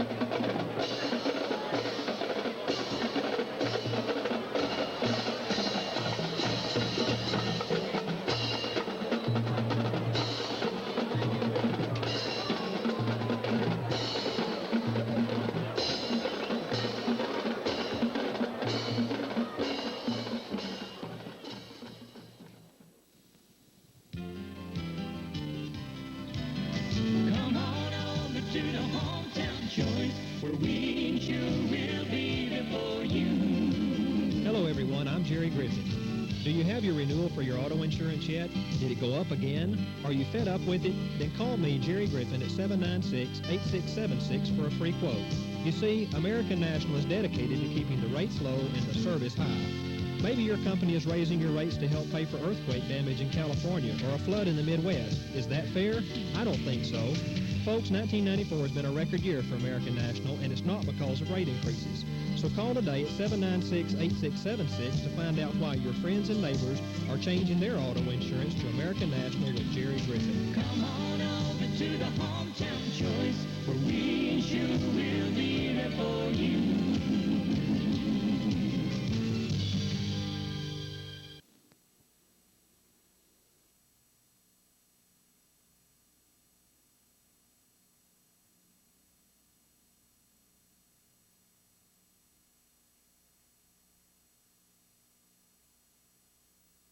On AQC TV, the Rabbits are going through their pregame or whatever you want to call it, stretches and paces, getting ready to come back out on the field. A little nice sign the cheerleaders got a black the eye of the tiger.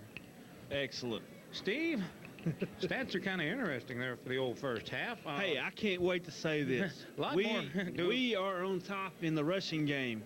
Mr. Blaylock has 7 carries for 46 yards. Incredible. And the incredible, omnipotent, durable, inspiring, durable Lamont Zachary has 14 carries for a total of 33 yards. Steve, I talked to some of the LK press people during the halftime, and they do say that Lamont is definitely playing a little more hurt. His injury to his back is showing some. Right. But he's still an incredibly quick back, and it's showing out here. Good passing production out of our passing department tonight. No kidding. Passing-wise, we've only got about 49 yards right there. That's off of 3 completions. So that's not bad. That's about where we stand. The problem is we've had 11 attempts, and we also had that 1 interception. Going back to the rest of the stats, Atlanta's got 7 first downs to Linden's 4. We got a total of 16 rushes for 73 yards. Linden has been held to a total of 20 yards on 21 carries. Andy, that translates into negative. Atlanta defense really holding up there. Steve, we were talking about this during the first half, on and off camera or whatever. Here they come, getting ready to bust through. The Tigers coming on the field behind the Rabbits. There they go. It's showtime. Bashy O'Neill leading the pack through there. I say Bashy. I think that maybe I'm wrong. Amy. No, it's Bashy. Bashy. Come on. Anyway, Tigers coming on the field to your left here. You don't see them. Anyway, we were talking about it earlier. As far as the Rabbits' intensity level, just incredible. The defense is just so... you can just feel it up here in the press box, how intense they are. Coach Melton has done a super job of getting these young men just keyed way up for this game. Blaylock, the sophomore tailback coming out tonight, playing in his first varsity game ever, Steve. He's been down there on JV wreaking havoc for the Rabbits all season. And they had, I think, their first undefeated season ever this year anyway. First that anybody knows of. Yeah, and I'm sure he was a huge part of it. And they bring him up tonight. And he gets off to a really rocky start. I mean, he comes in there, opening kickoff, muffs the kick, and the Rabbit defense is just stuck right back on their heels on their own 30-yard line, 25, 30-yard line. And, Steve, we thought for sure the LK offensive machine was fixing to go into high gear on us immediately. But no go, the Rabbit defense just unloaded on them for 4 plays and forced them to give up the ball to us. And the Rabbits really dug themselves out of a big hole there. And it was almost all Rabbits after that as far as offensive and defensive shows. Some bright moments for the Tigers, but I'm sure it's not near on the level of what they were used to. Oh, no kidding. And you know what? They've only been across our 50-yard line just sparingly. So we've actually got the defense that we didn't expect to have tonight. And the first down department in the event, there was a tie. 7-7 tie or whatever. Right now the Rabbits are ahead on first downs and penetration. How many times we haven't broke that 20 anymore except for that first down, have we? Oh yeah. Oh, have we? We've broke the 20 again. I knew we got inside the 30. It's number of first downs within the 20. Plus touchdowns count as an extra. So anyway, hang on just a second. Now Mitch Savage, you see the Rabbit cheerleaders over here on the track. Mitch Savage and number 32 for the LK Tigers. That's Ricardo Cook. Remaining in midfield. I'm sure the Tigers will want to receive the ball. They need to get their offense going. And the Rabbits are going to kick from what on your screen will be the left end of the field. I've got us with 2 penetrations, Andy. 2 penetrations, all right. But there is 2 quarters of football left before we even have to start worrying about penetrations. And the Rabbits have got to come out and play every bit as hard this second half as they did the first. Getting ready for the opening kickoff second half. We'll be back with more Rabbit football right here on AQC TV. In the market for a used car? Then go by and see Cal or Ron at JBL Used Cars, Loop 59 in Atlanta. This week's special, a 1992 Mercury Topaz GS, automatic air, tilt, cruise, power windows and locks for only $79.95 plus tax, title, and license. That's at JBL Used Cars, Loop 59 in Atlanta. Go and see Cal or Ron today at JBL Used Cars, Loop 59, Atlanta. And the Tigers taking the field for the start of the second half here. There's 12 minutes of third quarter action coming your way. 7-0 Atlanta Rabbits surprisingly over the highly touted LK Tigers. Steve, for real, the Rabbits had to be coming into this game as the underdog, even though they were the district championship, just statistic-wise. But they weren't rated 7th, 3rd, and 4th, depending on which poll you look at in the state. That's right. I mean, Atlanta's lagged in there in the polls at 13th, 15th, 20th all season. And LK's been running right there behind the mighty Jefferson Bulldogs at second, like you said, 3rd, 7th, or whatever. And so it's a big surprise for the Rabbits. Tigers kind of flat, but you've got to hand a lot of this just to the intensity level of the Atlanta Rabbits. They came out and played the best first half of football they've played all season long, and the LK Tigers were clearly stunned by it. Okay, O'Kelly gets ready to kick the ball. Oh, he nails a line driver right through the heart. Knuckleball is muffed. It's muffed down there at the 9, but we get in trouble when they do this, but not this time. Remember last week against Queen City, every time someone muffed a kick, we gave up 25 yards. Went right past us and almost got a touchdown off of it. I mean that. Good job of recovery by the Rabbits, not overrunning the play this time. So the Tigers dodge a potential bullet there and pick up the ball at their own 22, 23-yard line, make it 22-yard line, where they're going to have to come out, and I'm sure Coach Russell has made some adjustments or something to his offense to try and get them on track here in the second half. Andy, we got something wrong with the clock here. It's showing 12:06. Now it's showing 12:84. Well, okay. It's going to be a better game. We're just going to get more football in here, folks. That's all there is to it. I think that's the reason the referees are blowing the whistle right there. 1st and 10 for the Tigers. On about the 23-yard line. 23, yeah. Rabbit defense set up for you right quick. Down in front 4, Donnie Hunt left end, Randy Garner right in, Mikhail Justice in there at the left defensive tackle. Marwin Olive will be coming in at the right defensive tackle unless they make a change. Everett Dickerson will come in there occasionally. Then you got Savage, Field, and Melton. They're at the 3 linebackers. Savage at the middle linebacker. Oliver and Melton at the corners and the safety. And also Emu James coming over at the right cornerback, and of course Ben Collins, the sophomore, back there in the secondary at the free safety position. And the Rabbits having very good success thwarting that Tiger passing attack. They were rated only second to the Rabbits really this year in overall passing percentage. And tonight, so far, the Rabbits' defensive rush has really given Brandon Love something to think about. Man comes in motion. They go to Zachary first thing, and he's coming around that right side. And, Steve, we got a no-no rag on the first play. From the place it was thrown, that usually indicates an offensive holding penalty. Game on the play, but there are Rabbits indicate it's against them. That's a break. So the Rabbits doing a good job once again in picking up pursuit on Zachary. He's not getting the start of that backfield he's used to. I don't know how much of that's due to the Rabbits' rush. I'm sure a lot of it is, and some of it's due to his injury. And that they say it's a sprained spine. I've never heard of that before, but it sounds painful. the holding penalty takes the ball. That's 10 yards in the hole for the Tigers, in a place they really didn't need to lose 10 yards, Steve. And that's back here in their own territory, and they're on their own 15-yard line now. 19. First and 19 now for the Tigers. And single back now, Zachary. Love drops back. It's a little short pass over to the right side, and he's going to get back to just about the original line of scrimmage. Good pursuit by the Rabbits, giving up the short stuff, but still making it a long second and 10 now for the Tigers. Who was it that caught that ball? Missed him. 27. Look at 27. That's Brian Quaid. Okay. Brian Ball Quaid. spotted out at the 24-yard line. It'll be second down 9. A 9-yard pickup. Number 73, Deucer Smith, that injured defensive tackle for the Tigers, and they're having a good game tonight. They've had a lot of trouble holding Mikael Justice out of that backfield tonight. His speed has just been unreal.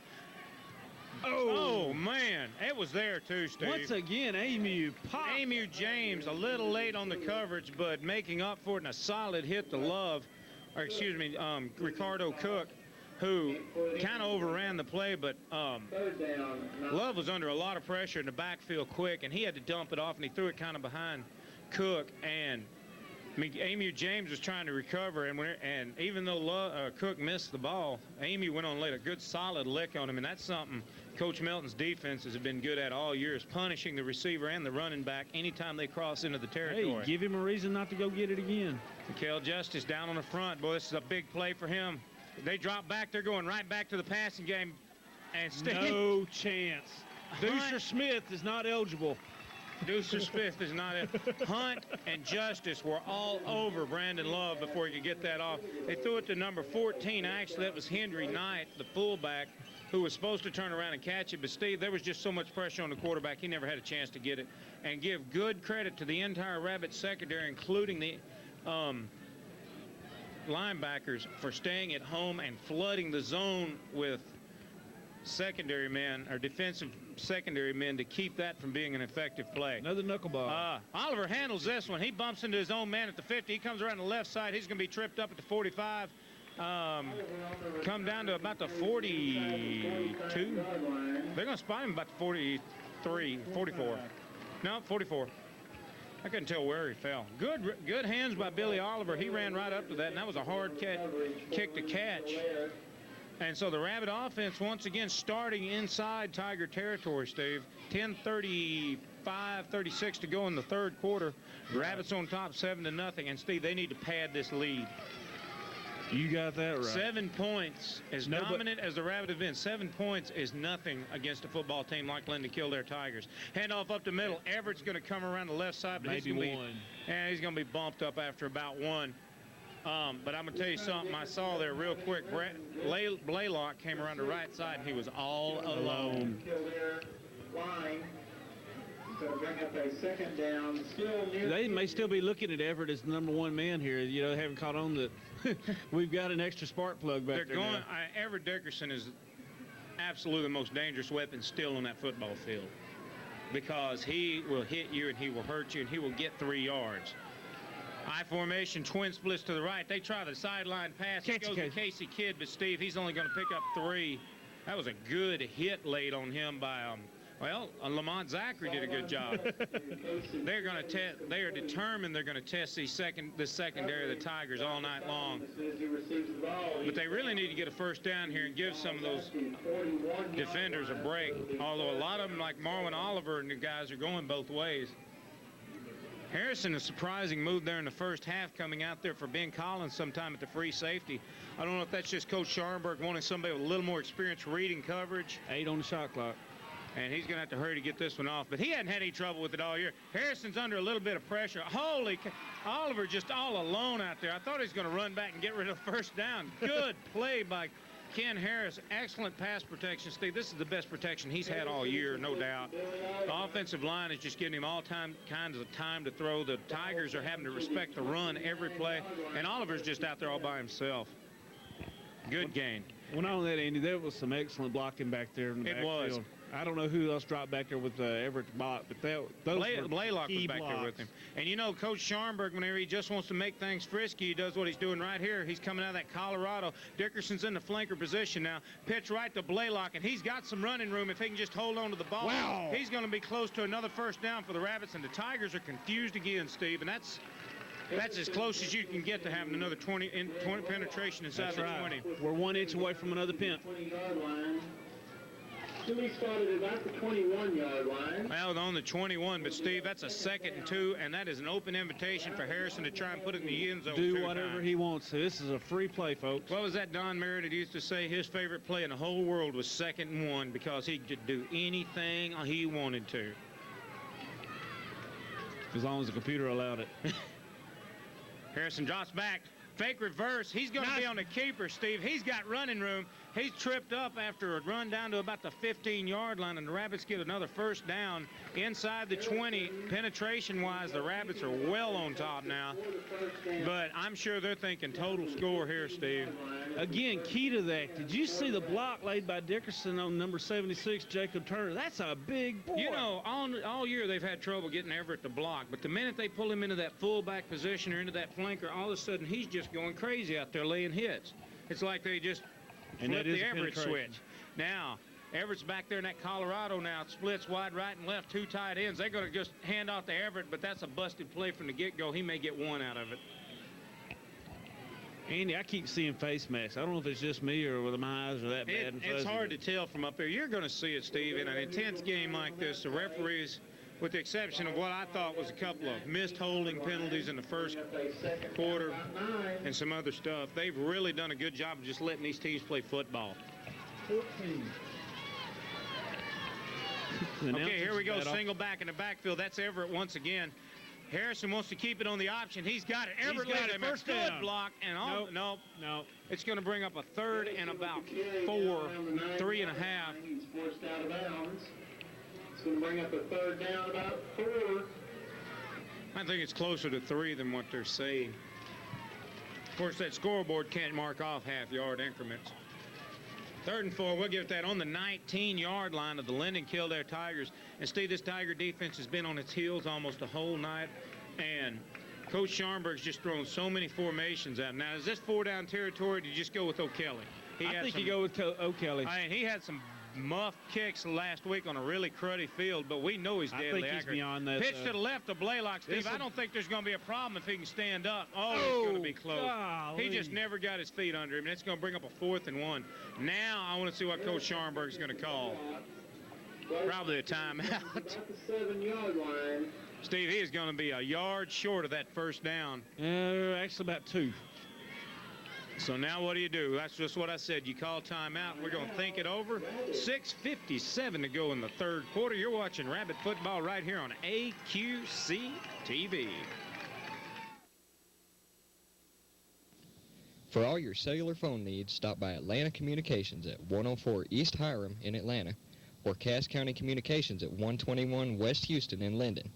They are your Century Cellunet authorized agent.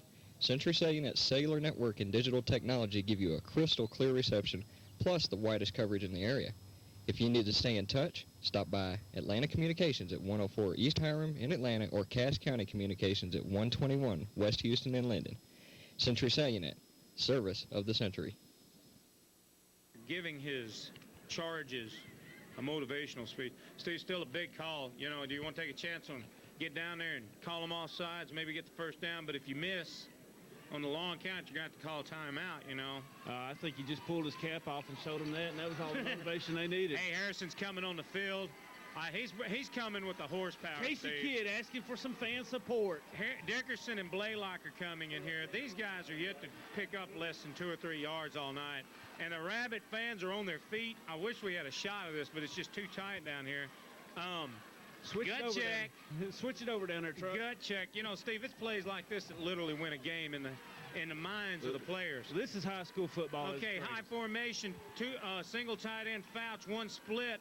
Oliver at the flanker. I don't know where the ball's at. Got it. Who did he Everett go? got it across. Everett Dickerson. I didn't even see him take the handoff, Steve. And mentally and emotionally, the Rabbits have just gone a long way to winning this football game. At 6:48 to go in the game, the Rabbits have just converted a critical 4th and 1 position at the heart of the LK Tiger defense in the heart of their own territory. By the way, that's another penetration there, Andy. That's right. And that also goes a long way, though, psychologically to just, hey, whenever you got your defense back on its heels like that and you can't hold somebody out, it just makes it tough. Take it. Flag. We're going to get a procedure call. Good thing we got it now. We needed it, too. Yuck. Y-U-K-K. Yuck. Their number 50, Clint Foyer, he was all over that ball. Ooh. So, gee, now it's a 1st and 10. Our goal, 1st and goal. 1st and goal from the 9 3/4. 9 3/4 and 27 inches. Right. Okay. Boy, that Colorado just shook them down there, though. Well, the thing on that play there, Andy, is Hunt is so fast. He is. Well, that's Frosty in there. Frosty's just as fast as Hunt. He'll be Twin the first one splits off the now. line. Dickerson's coming in motion. Harrison wants this all to himself. He's going to get back almost to the 5-yard line, be stopped at the 6. And see, Ken is just wanting to carry this ball so bad himself, but his weapons he's having to go to tonight have just been doing a spectacular job. It's probably one of the most evenly handled games as far as ball control. Very balanced, very balanced. I mean, nobody is getting anything more than others. Now you got Oliver coming in along with Blaylock and Kidd. Melton's coming off with Noel, and I hope we've got 12 guys on the field. So, Coach Sharma on the shot clock. We got 7 seconds. They need to hurry up or he's got to call a timeout. He hands off. He's going right up the middle. Blaylock, he gets across the 5 to the 3rd-yard line. The 3rd yard. Hey, that's my job to make them words. I saw you standing behind me. I couldn't see if you. The 3rd yard line. Ball carried down. Yeehaw! Near the 3-yard line. 3rd and 3, or 3rd and goal from the 3, actually, is the way to put this. Coach Scharnberg showing. All right. Now, Steve, you get a 4th and 1 down here. Do you just kick it, or do you gut check this thing? I think you go for it. I mean, you stick them down here deep. Here we go. I formation. Oliver in motion around the right side. Single split. Blaylock's going to get the call. And Steve, he's met back there. Now you go for the field goal. And the Tigers doing a good job of reading that out of the eye. And O'Kelly's definitely going to get the call here. I just hope they get the kicking team set the first You ain't time. got to worry about it. Brad McCall's in there holding for O'Kelly, and that was part of the problem last week. Nothing against Harrison as a holder. Yeah, but O'Kelly just didn't, like Coach Scharnberg said, he didn't have his holder. You know, different deodorant, things like that. Just set these kickers all off. All right. We're looking at about a 24-yard field goal here. It's up. And it's he's good. got a bad No hook in it. doubt. Holy cow, the Rabbits are up 10-7 with 4:07 to go in the first quarter, or 3rd quarter. And Steve, that just makes it tougher on the LK Tigers. We're going to be back with the kickoff right after this on AQC TV.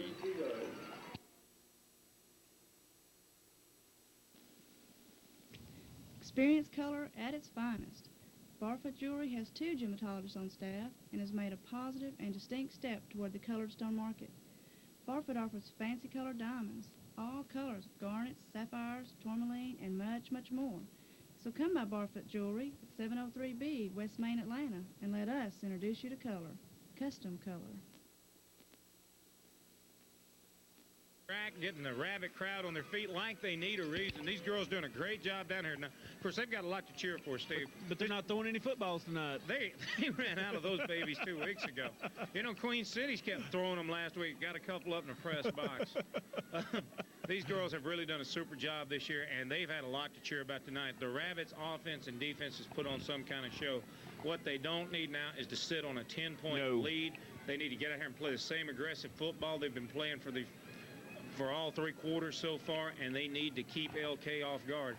Big key matchups tonight has been Zachary and Love having to go both ways back there in that critical secondary, and Coach Scharnberg has really been running them to death with Oliver and Kidd making all those deep pass routes. Even on the running plays, he's been sending out the routes to force Zachary and Love into running, and that's just got to wear you down.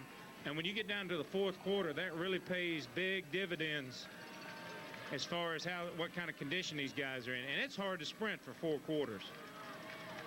And Coach Scharnberg's so deep in receivers, he can just continually do it. This one's going to be taken at the 10. I believe Zachary's going to get it. No, wasn't Zachary. Whoever it did, got almost to the 30-yard line. Good run, but great coverage by the Rabbit kickoff team.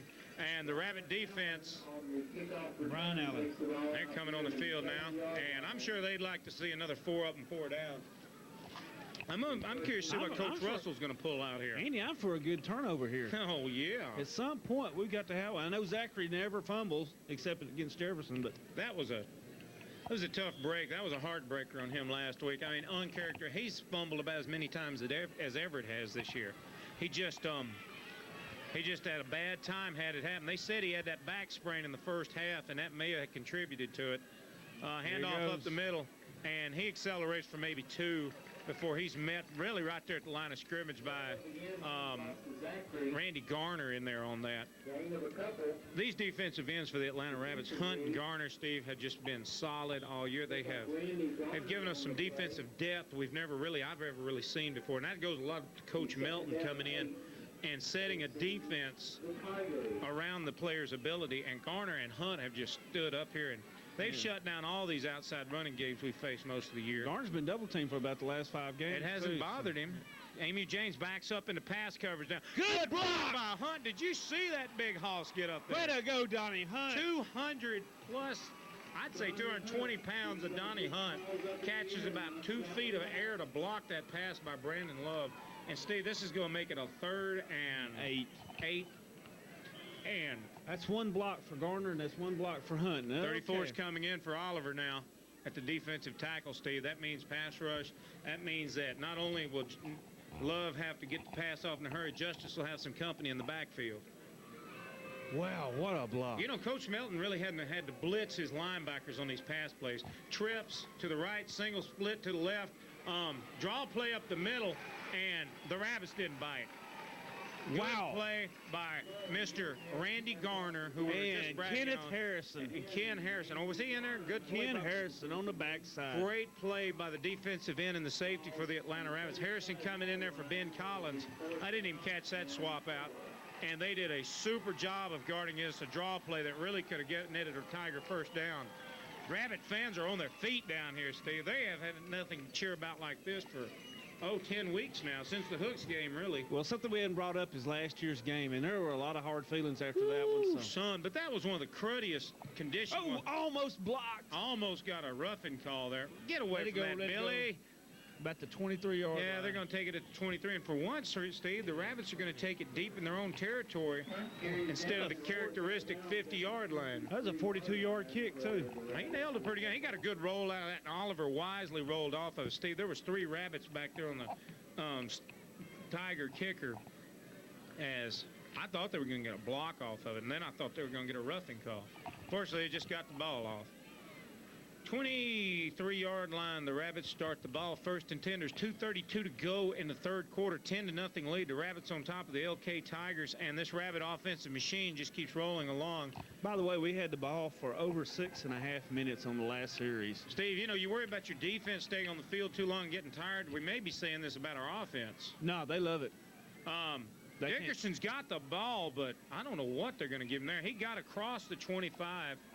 I can't see a foot. Well, they gave him to the 26 there. I figured. Oh, that's good. 26. That's about a 3-yard pickup. I estimate he may have gotten about 3 or 4 yards. Hey, we figured. Figured and fixing. You want to? As long as you're fixing the figure. You want to? I'll give him to you. That's a word, ain't it? You want to? Yeah. Okay, 25.25 yard line of the Atlanta Rabbits. Casey Kidd splits to the right. I don't know who that is in the flanker there. Handoff to Tommy Thomas. Where'd he come from? He's not going to pick up much. We're going to get Oh, late be hit. a face mask, most likely on the Tigers. They're already indicating it down there. Because if they call an offensive hold on this, I'm going to be really surprised. Flag on the play. Yeah, I thought Tommy was up there in the attic with the rest of those footballs they're not throwing tonight. Face mask. Face mask. Let's see now if this is the biggie or the littlie. I have a feeling. Boy, them big ones hurt.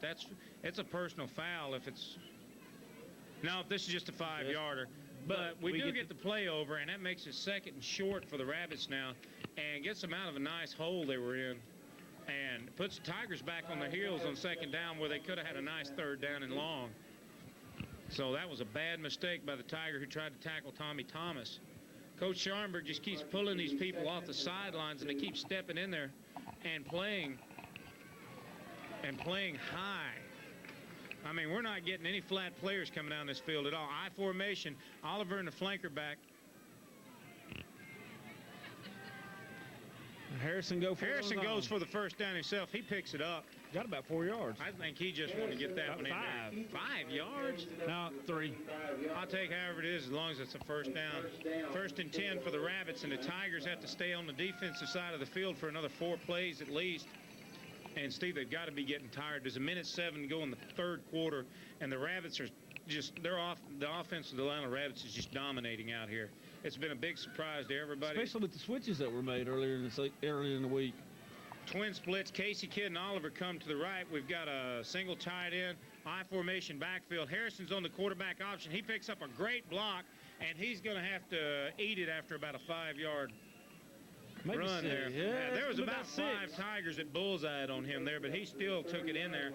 I don't think if he'd have pitched it, he'd have picked up anything else. He got an excellent block in there by Billy Oliver. Going to bring up a second down. Great block.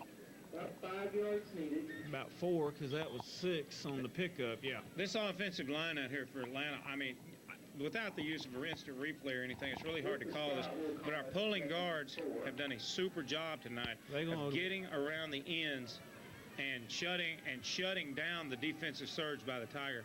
There is a problem here. They're going to have to work to get this one off for the 8 seconds, 4. 7 seconds. Oh, they're waiting on the game clock. They're it's just ahead of the shot count. And that's going to take it to the fourth quarter, which we lovingly call the Rabbit quarter. And the Rabbits are up 10-0, surprisingly dominating the Linden-Kildare Tigers tonight.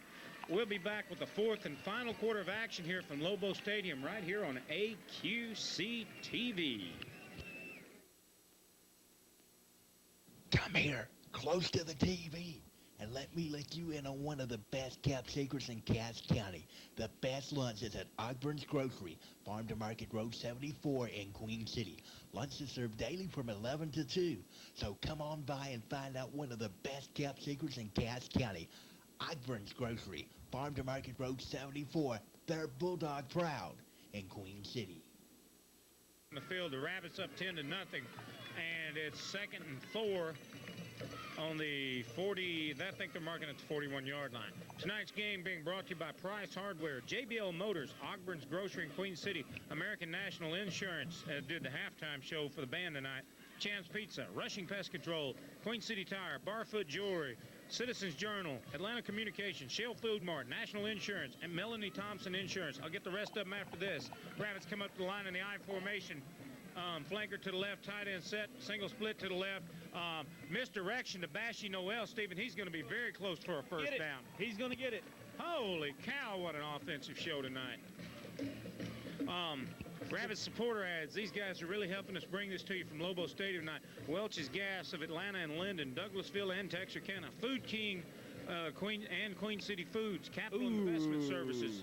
What happened? What happened? They've spotted the ball right there on the 45. Well, we'll just have to take it to them then. Capital Investment Service is also a sponsor.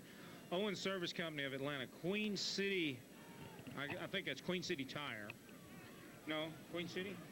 Oh, Owens Service Company of Atlanta, Queen City. McDonald's on Highway 59. Ivan Smith Furniture. Bring a 10 and come on in. Napa Auto Parts and Felix Frank Insurance, Adcox Pharmacy, and, of course, the good folks over at Guardline. Tell them we said thanks when you're in one of them places. for calling me. And they gave us the first down after all. They did. That was pretty close on the measurement, Steve.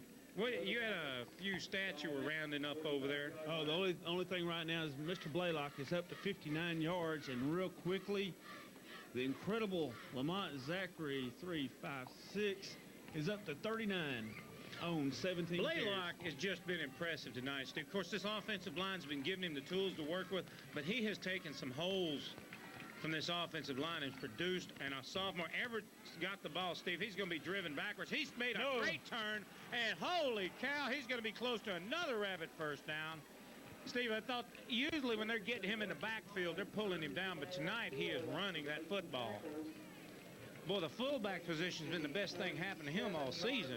He seems to enjoy it, doesn't he? That's an 8-yard pickup. You know, Coach Scharnberg told us first this season the biggest problem he had, instead of just making the move and picking up the extra yards, he started zeroing in on people to hit after he ran through the play.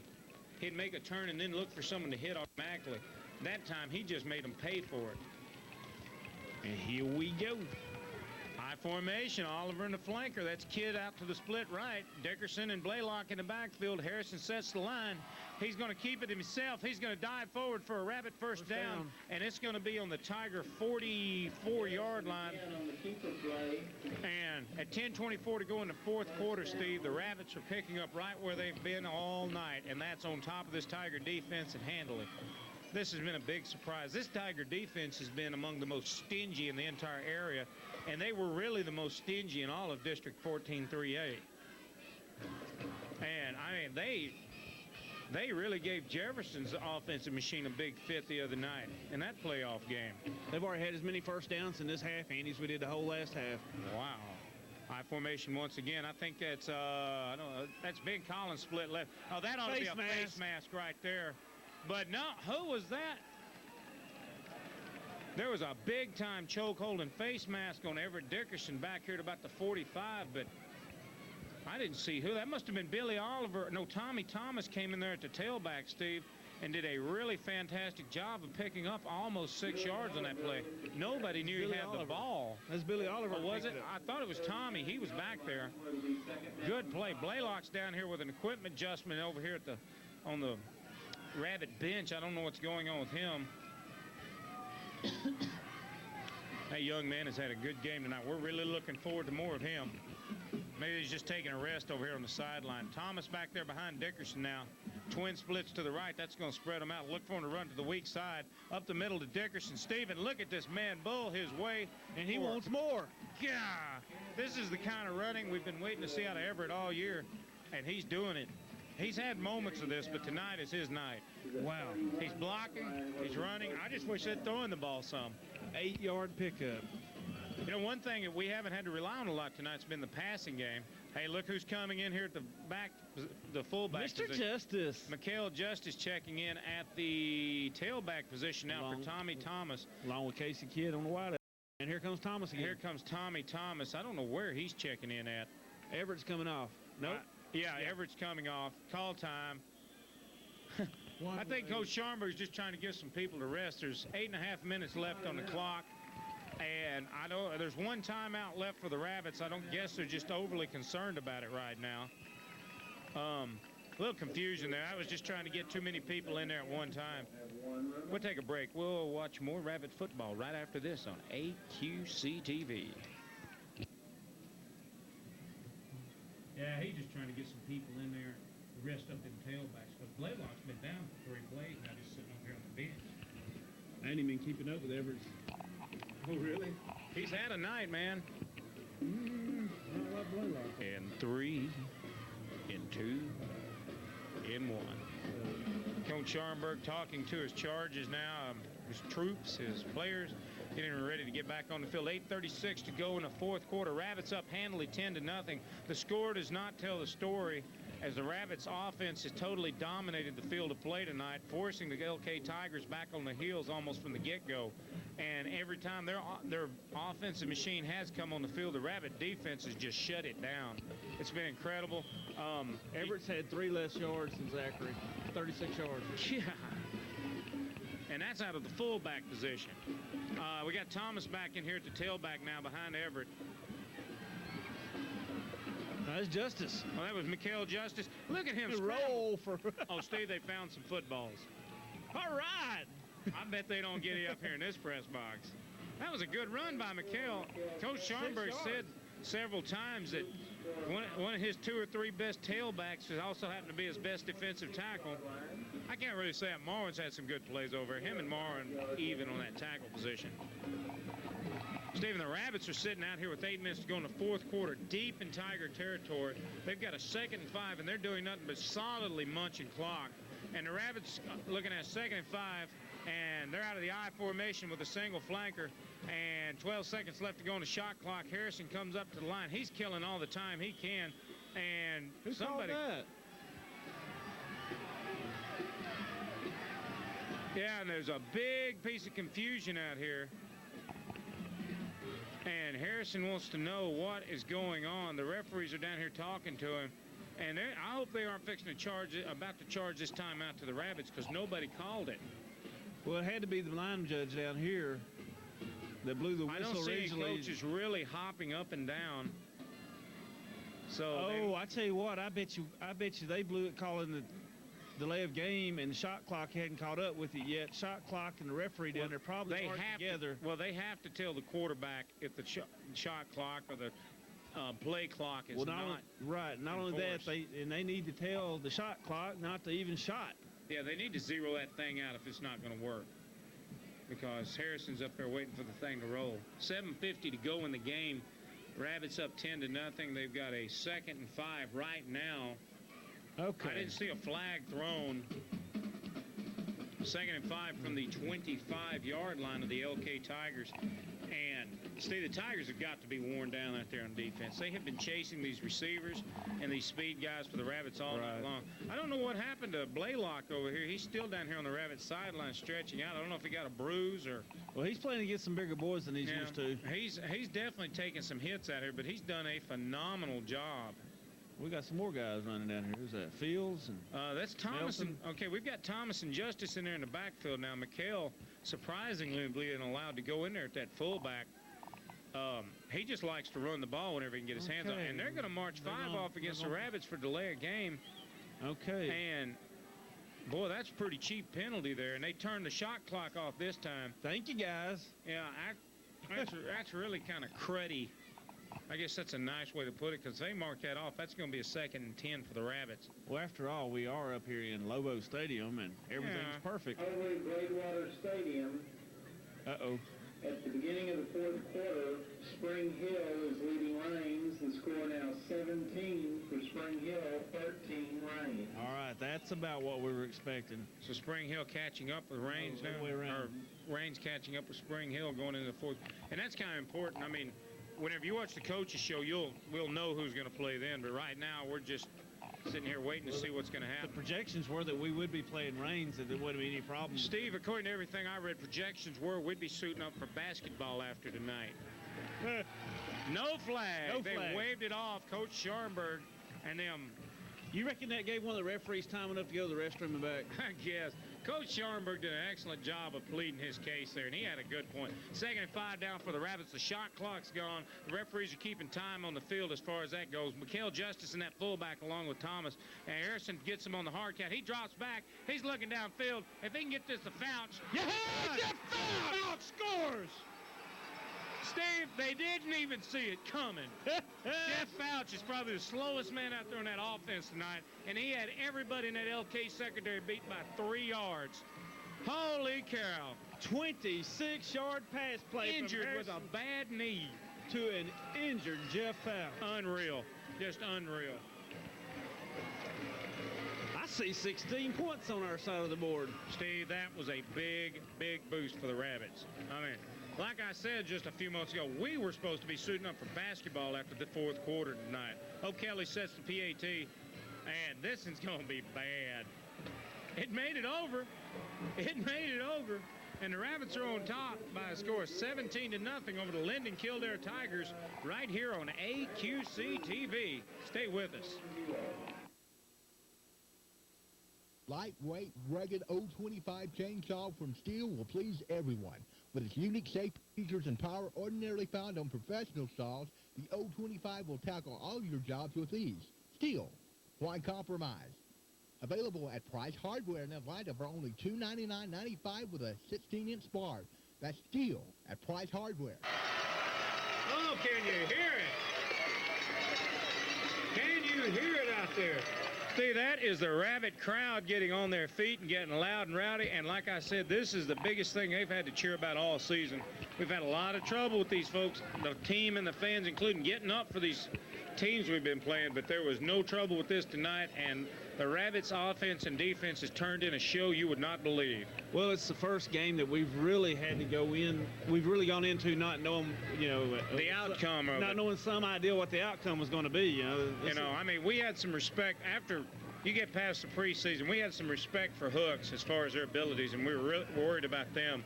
But after we got past Hooks, these guys kind of threw it in overdrive and coasted. And Queen City almost caught them on that last week. They came real close on a sloppy, cruddy field that almost cost us well, I guess you'd call it a district championship. It would have been a co-championship. O'Kelly gets set to kick off. 3 deep back here for the Tigers. Look for the reverse now. Oh, he booms this one. It's going to be Back taken to at the about 5-yard line. They reverse it. And now he's going to. oh, not good. Yeah! Way to go! Zachary. Now, Steve, Zachary's still on his feet. I don't know if that was worth the trouble. Andy, that's the kind of multiple confusion you expect to see when you're down and out like this, and that can actually, if it doesn't come off, it hurts the team worse than it helps. Man. Give it to Lamont Zachary for making one of the best recoveries I've seen. I mean, he had the ball in the dirt. He picks it up. And that was a live ball he dropped there. And it could have been painful. Where are we going to have it at? They're going to get it about 16-yard line, their own 16. And with 7:19 to go in the third or fourth quarter, 17-0 lead, Rabbits on top. Steve, you got to be thinking pass from the Tigers all the way. You've got Oliver back here, and Harrison's at the safety, and Brandon is not going to be able to continue to throw like that. Big Marvin Oliver all over him back there in the backfield. And they've got to be thinking big chunks of real estate here, Steve. Andy, I don't know if they really know what they're thinking. They've only been in this position once this year, and that was last week. And even at that point, they weren't in this position. Yeah, they're having to make up 17 points. Jefferson never showed them these kind of offensive weapons. Look at Harrison out here. He's trying to get this crowd on their feet. And it's not that hard to do I see right the now. girls down there on the sideline, the cheerleaders. I have to make sure and mention those. Harrison drops back in a safety position. We've got man-to-man on the left side. No chance. Billy Oliver in just beautiful coverage over here over number 27, Brian Quaid. If they'd have thrown a strike to him, Steve, that'd have been 6 points for Atlanta. And the Rabbit defensive front four is not respecting the run at all. They've taken Lamont Zachary out of the picture with this 17-point lead, and they're just ducking their ears and going back in there after the quarterback. And it's getting tough. 3rd and 10 now for the Tigers. We've got twins to the right. We've got a single split to the left. We've got shotgun formation now with 2 backs. This is a run and shoot, but he's got a dump off man. Steve Marvin Oliver's back there pressure. Mikhail Justice is on the pressure. Yes! Oh, Billy Oliver on the interception. Great recovery. Tip ball. Billy Oliver gets it for the Rabbits down there inside the Tiger 20-yard line, Steve, and this thing's going wild now. That's what we've been waiting for. Listen to that Rabbit crowd. What'd he get that They're on their feet down there. I'd say what? He get that on about the 27? Somewhere around in there. Sounds about right, 25, 27. You can see the Rabbit crowd down here just going wild. This is incredible. This is nothing like anybody expected it to happen. The Atlanta Rabbits have just shown the caliber of team they are for the first time really all season. Since I saw them in the scrimmages playing at this level, but they just stopped after that, and they're back. Hand off to Dickerson. He's going to be stopped at the line of scrimmage. Whoa. Big time. That was close, yeah, it was pushing. Blaylock's not going back in the game now. I don't know if he was bruised or Coach Scharnberg just doesn't want to. Coach Scharnberg just doesn't want to take a chance on getting him hurt out there this late in the game. Dickerson doing a good job of handling the ball. Tommy Thomas in there at the tailback behind Everett now. And I'm sure they'd be really happy to get in here and get another 3 on the board if nothing else. I mean, it's not like it's just this massive push to score 7, but 3 would almost cinch this thing. It would force them to score 3 touchdowns in order to win. Hand off to Thomas. About 3. Pick up about 3. You know, Andy, that brings up an interesting point because I don't think anybody's going to breathe easily on the Atlanta side until that final whistle blows. There's no way. There is no way. This offense of Linden-Kildare has produced too many points. I mean, they were averaging for a long time to 30-something points a game. And, I mean, they're just incredible. And like I said, some key injuries to their key players there last week against Jefferson, plus a big emotional letdowns had to cause some problems for them. And the Atlanta Rabbits have done a great job of capitalizing. Twin splits now, I formation, tied in the set. Hand off to Everett. He's met at the line of scrimmage with Steve. He just keeps pushing. And I'm sure we're going to see O'Kelly come out here and try and put 3 more on the board. You thinking fake here?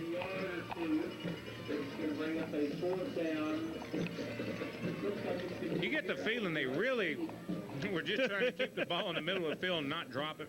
It almost looks that way. Yeah, you know, I mean, let's face it. He could have thrown right over the Fouch again. I guarantee that play would have been right there. They're just going to let Adam try and redeem himself after last week. They had a tough time out there in that sloppy field. Looking about a 34-yard field goal here, Andy. He's capable. Good snap.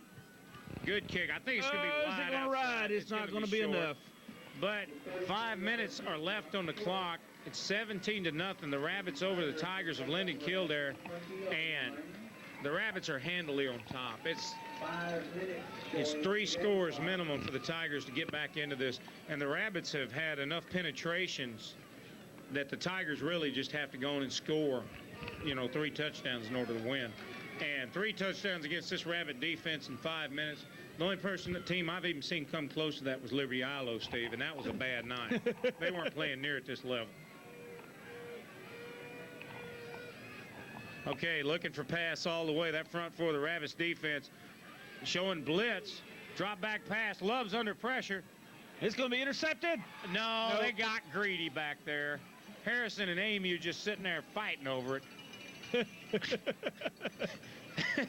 That's the only way you Ken know that that's AMU's ball. If Ken had to just drop back or AMU had to drop back, that would have been the Atlanta ball again. 4:53 to go in the game, 17-0, Rabbits on top. 1 timeout for the Rabbits, 3 for the Tigers.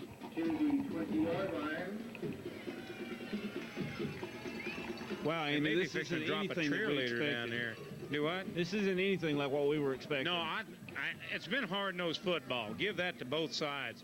Melton coming in single coverage on the left. Amy stuck on the right out there all by himself. Draw play to Love.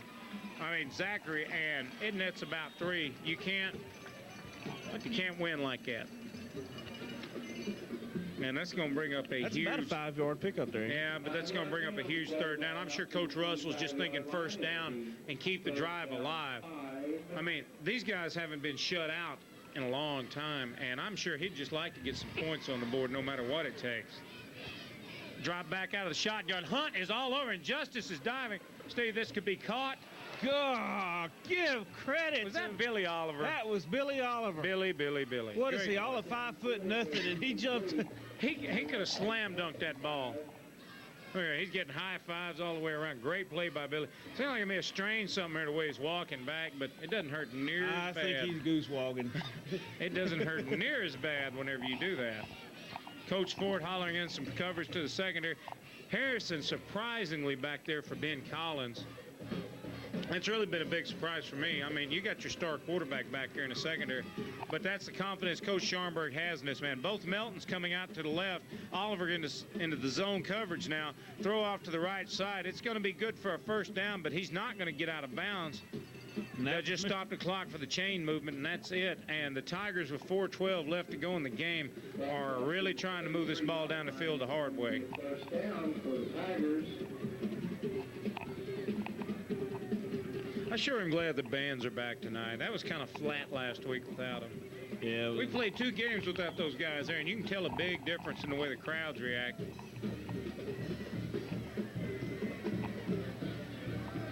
Oliver and Melton off to their sails here. They're going back into zone coverage. Little gadget play there that is caught. Steve, Cody Melton.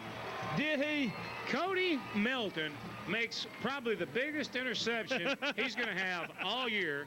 is the Rabbits are getting given a gift inside the Tiger 40-yard line, actually inside down to 36-yard line of the LK Tigers off a tip ball. He looked like Jeff Fouch coming across there. It was great. It was great.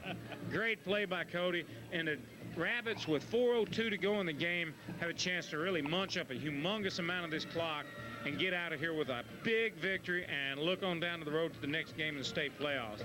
It's going to take some really serious ball handling. Harrison drops back, Steve. He's looking to go all the way into the end zone. I don't believe this. It's caught, and the Rabbits score. Number 82, Casey Kidd, catches the tip ball back there in coverage. 27 and 42 for the Tigers. That's Zachary. And 36 tipped the ball, and the Rabbits put another 7 on the board. Coach Scharnberg was not resting on this. 6. Oh, 36 or 20. It's 23 to nothing. That's what I meant. 36-yard pass. Oh, okay.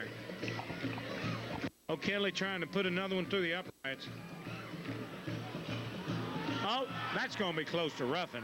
They ain't going to call it. He's okay. 24 to nothing now. 3:54 to go in the game. Did you say that was a 36-yard connection there? 36-yard connection. Tip ball, and Casey Kidd just sat there and waited it out, and that passing game has come on in the last 2 series. You're watching Rabbit Ball right here on AQC TV. Carefully for your chance to win. This gets an acoustic guitar from Musician's Corner and A2C TV as we repeat all of the questions from this football season. Question number 1. Who was Buck Owens' guitar player in the 60s and 70s? Question number 2. What country legend makes his home in Mount Pleasant, Texas? Question number 3. Who played the Star-Spangled Banner at Woodstock in 1969? Question number 4. What Cass County native promoted the Walton Wood Project with a CD called Common Thread? Question number 5. Who is called the Man in Black in country music? Number 6. Who wrote the theme to the Pink Panther? Number 7. What new country artist is from Wake Village, Texas? Number 8. What famous bluesman was born in Caddo Parish, Louisiana? And the 9th question. What famous ragtime artist has a mural of himself in downtown Texarkana? Go by Musician's Corner or the A2C TV studios and pick up an entry blank. All entries with the correct answer must be received by November 16th. Drawing will be November 18th for this Gibson acoustic guitar from Musician's Corner and A2C TV. We're starting to head home now. We're back to action with 3:54 to go in the game. Trying to beat the rush. That's a pretty good drive back to Atlanta from Longview, but Yeah, but it's real easy when you won. it helps. Rabbit kickoff king coming out here. I'm sure you're going to see the Tigers going for a lot of long bombs or something here, just trying to put some points on the board. There's got to be stunned. I'm really interested to hear what their explanation is going to be for this, because this isn't what we expected at all. Man, they are stunned out there But because... think about it for just a second. We were supposed to have our hardest game of the season with hooks, right? Yeah. What did we do? 25-0. Yeah. Here we are with LK, which is supposed to be the game to send us basketball season, 24-0. Well, it removes a lot of doubts, I think. I mean, Zachary, right, you got to give him credit, you know, because he's supposedly playing hurt with that sprained back, and that's got to take some of their weapons away. But we've taken their passing game completely out of the picture, and it's made a big difference. So the Tigers are in trouble here, 24-0, 3:54 to go in the game, and the Rabbit crowd, most of it still here, is just all cranked up. Oh, great kick. I think they were hollering score again or something like that. Reverse. No, he's going to keep it, and he may get something out of this, Steve. No, Randy clothesline. Garner. Ooh. Randy Garner's dragging him down by his feet. I didn't see who got over the top. I wouldn't be... Run back up to the 30-yard line. He's popped solidly there. It'll be first down 10. You hear that pop solidly there. That was a solid hit, that's for sure. And even the scouts have gone home, Steve. Whoa. The coaches over here that are doing working the headsets for Coach Scharnberg. They've seen all they need. They've left Mr. Schumann over here to film the game in peace. And look for a lot of second team and backup action out here tonight. Probably as we roll this thing on. chunk over to the side. Billy Oliver's in coverage. He's going to get his hands on it. And do you believe that Marwin Oliver came all the way over from that defensive tackle out here to the flat and wrapped that one up on top of Billy Oliver?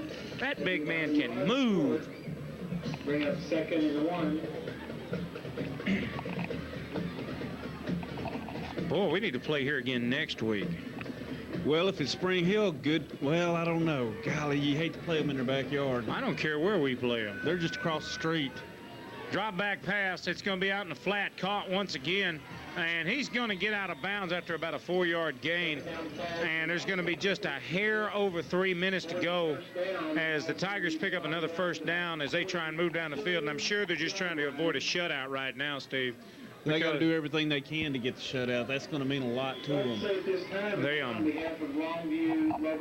lots of credit to the Linden-Kildare Tigers for an excellent season this year. Lots of credit to the Tigers, you know, for having a great season. They'll finish up tonight 9-2. And really, Steve, on the season, they weren't even supposed to even smell the playoffs, let alone be in them. And they came over and they had a runaway time over in 14-3A and didn't really have any trouble till they got to Jefferson. Well, you got to remember, though, they were a top 10 ranked team going in from the second week of the season all the way in. So they were expected to do something. Yeah, that's true. I'm talking in the preseason, but they did. They brought a good football team on. Coach John David Russell over in Linden has done a great job with this team. They're a very well-disciplined team, a very well-coached team, and he's really showed a lot of offense. One thing about Linden, though, that they have to go through that Atlanta didn't this year, and Coach Scharnberg alluded to it last week in the coaches show, is that Linden had to peak early. They had to be peaking about the 5th or 6th week of the season, whereas we didn't peak until now. That's true. One thing you can also say about that is Linden, or that district over there, the black and blue district as they like to call it, every week is a war. I don't care who you're playing over there. They're going to come ready to play you hard, and somebody over there is always looking for a piece of the pie.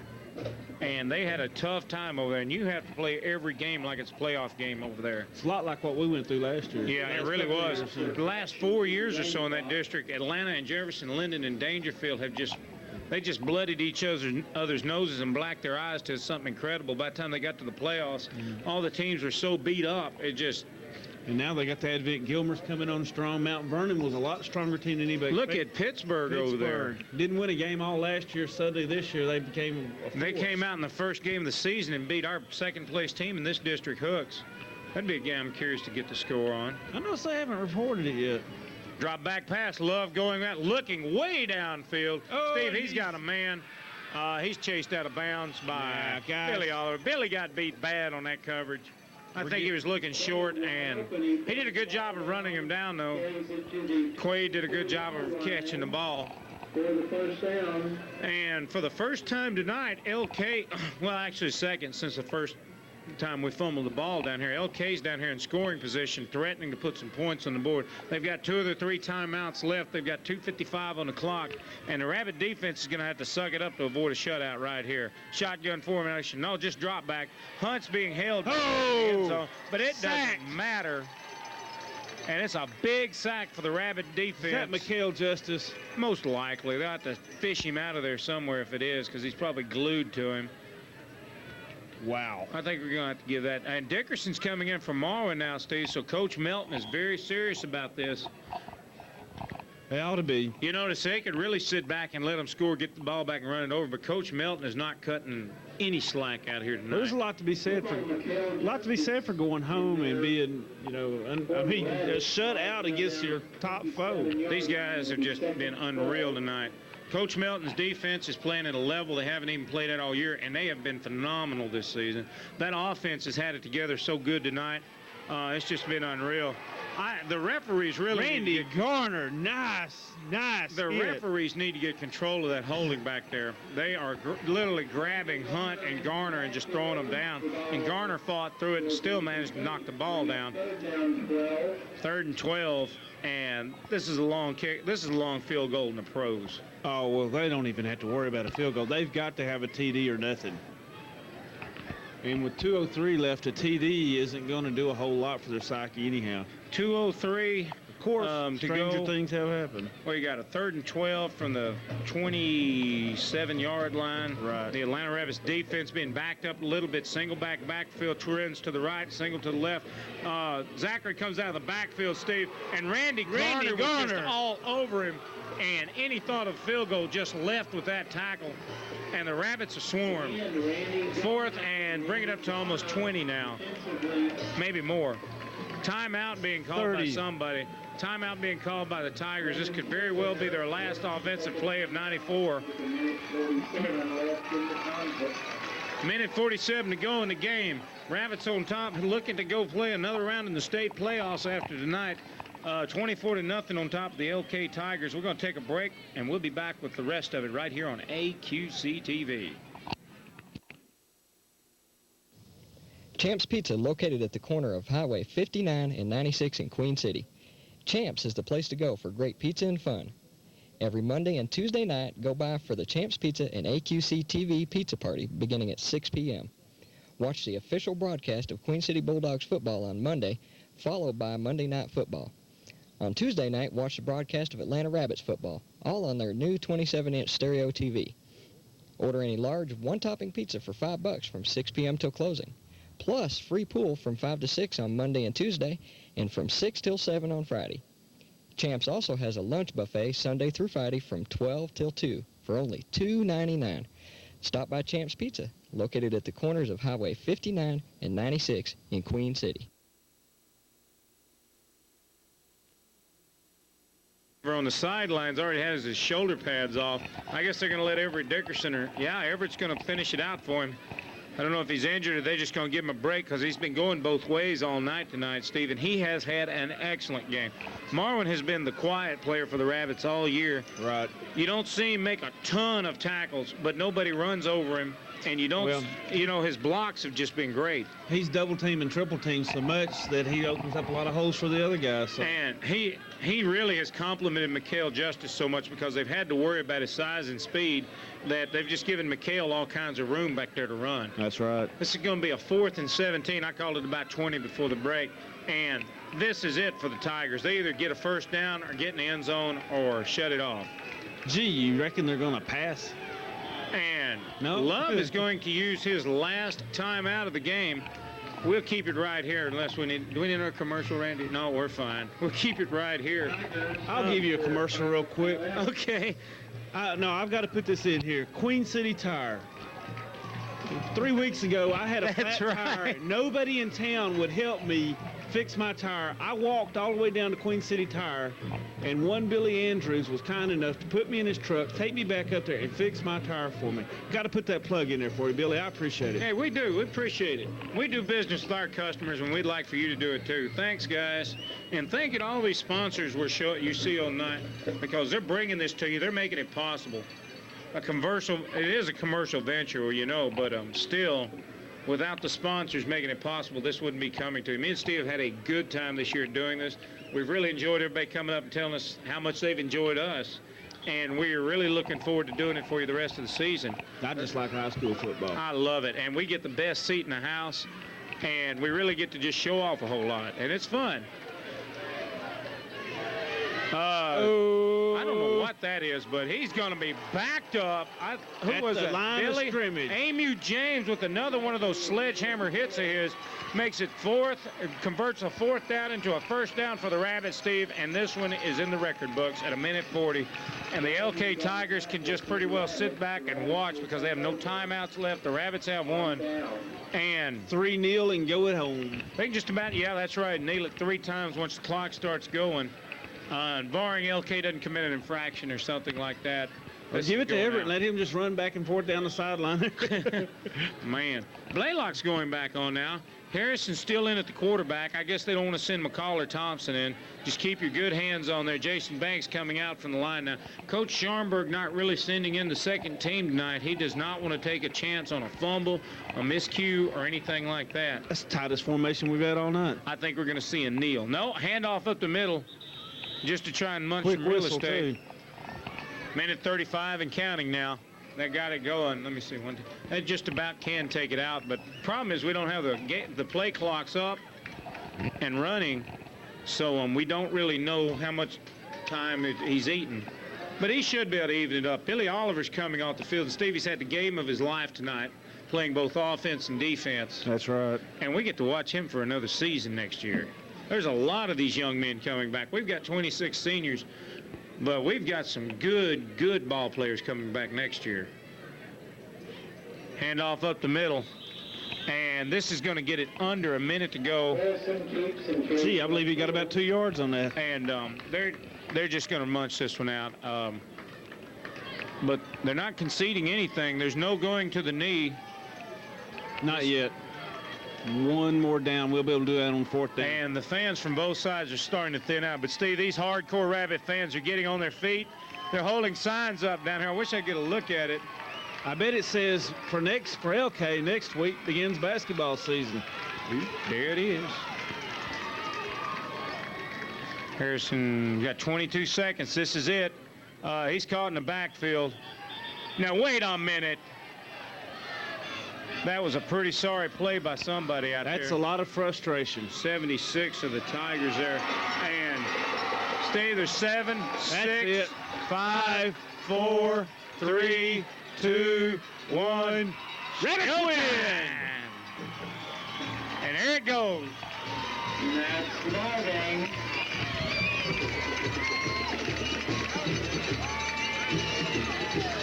Can you hear it? Andy, 24-0. And the Rabbits are on their way to the second round of the state playoffs after handily defeating the LK Tigers 24-0 here in Longview Lobo Stadium. What do you say? Maybe you need to shave your head. No. You come close enough for the both of us this week. Yeah. I don't know where we're going to play next week. I wish we'd get right back out here in this field again. Let's take a break. We'll give our sponsors a chance to mention themselves, and we'll come back with some wrap-up right after this on AQC TV. Melanie Thompson Insurance, located at 102 West Hiram in Atlanta. America can depend on Farmers Insurance, and Atlanta, Queen City can depend on Melanie Thompson Insurance for auto, life, or home insurance. That's Melanie Thompson Insurance, located at 102 West Hiram, Atlanta. Call her at 796-7403 or 796-5853. America can depend on Farmers Insurance, and Atlanta, Queen City can depend on Melanie Thompson Insurance. Are you being bugged? Then give Steve or Andy a call at Russian Pest Control, 796-7533. Complete Pest Control. Call Steve or Andy and they'll come rushing to your aid. That's Russian Pest Control. Call them at 796-7533. Russian Pest Control.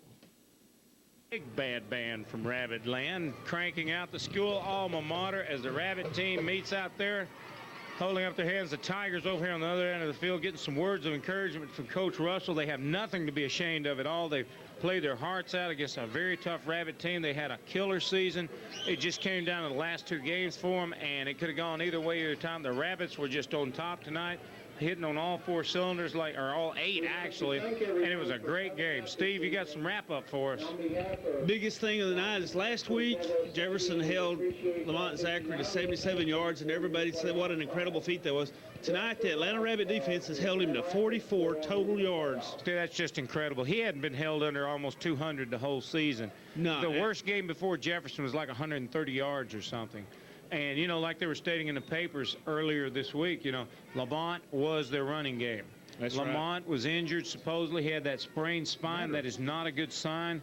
And I'm sure that made running tough going. But, Steve, the Rabbit defense came ready to take on these Tigers, and they did an excellent job of doing exactly what they had to do to win this ball Andy, game. I've got one more. It's kind of a down note for Zachary also. He needed at least 75 yards to break the 2,000-yard barrier, regardless of what some of the local media said. 44 yards keeps him under 2,000 for this season. And that's a tough break, but still, I'm sure there's enough college scouts looking after him to keep him wanting to go for a while. Deucer Smith also injured tonight. and the offensive tackle position, that had to play a key factor. But still, overall, the Rabbits just dominated the line of scrimmage from both sides of the ball. They played the best game they've played all season, without a doubt. And if they can carry this momentum forward into the state playoff state, they are going to be extremely hard to beat by anybody. That's right. And, of course, we come up against a team next week we really don't know anything about, so it's anybody's guess. Kind of like the whole district this year, huh? Yeah. Well, anyway, folks, we've enjoyed you being with us. I want you to stay tuned next for the Coaches Show. We're going to make sure you have it this week. And we appreciate you joining us. Thank you to all our good sponsors for being with us tonight. Let me run them down one more time. You'll probably see them on your screen. Price Hardware, JBL Motors, Ogburn Grocery Store in Queen City, American National Insurance brought you the halftime, Champs Pizza, Rushing Pest Control. We know them. Rushing Pest Control, yeah. Queen City Tire, Barfoot Jewelry, Citizens Journal, Atlanta Communications, Shell Food Mart, National Insurance, Melanie Thompson Insurance, and Rabbit supporter ads for tonight are Welch's Gas, Linden, Atlanta, Douglasville, Texarkana, Food King, and Queen City Foods, Capital Investment Service, Owens Service Company in Atlanta, Queen City, Owens of Queen City also, McDonald's, Highway 59, Ivan Smith Furniture, Napa Auto Parts, Felix Frank Insurance, Adcox Pharmacy, and Guardline. Thanks, guys. We appreciate it. We appreciate you. We're going to see you next Tuesday night with more Rabbit football right here on AQC TV. Y'all come out to the game Friday.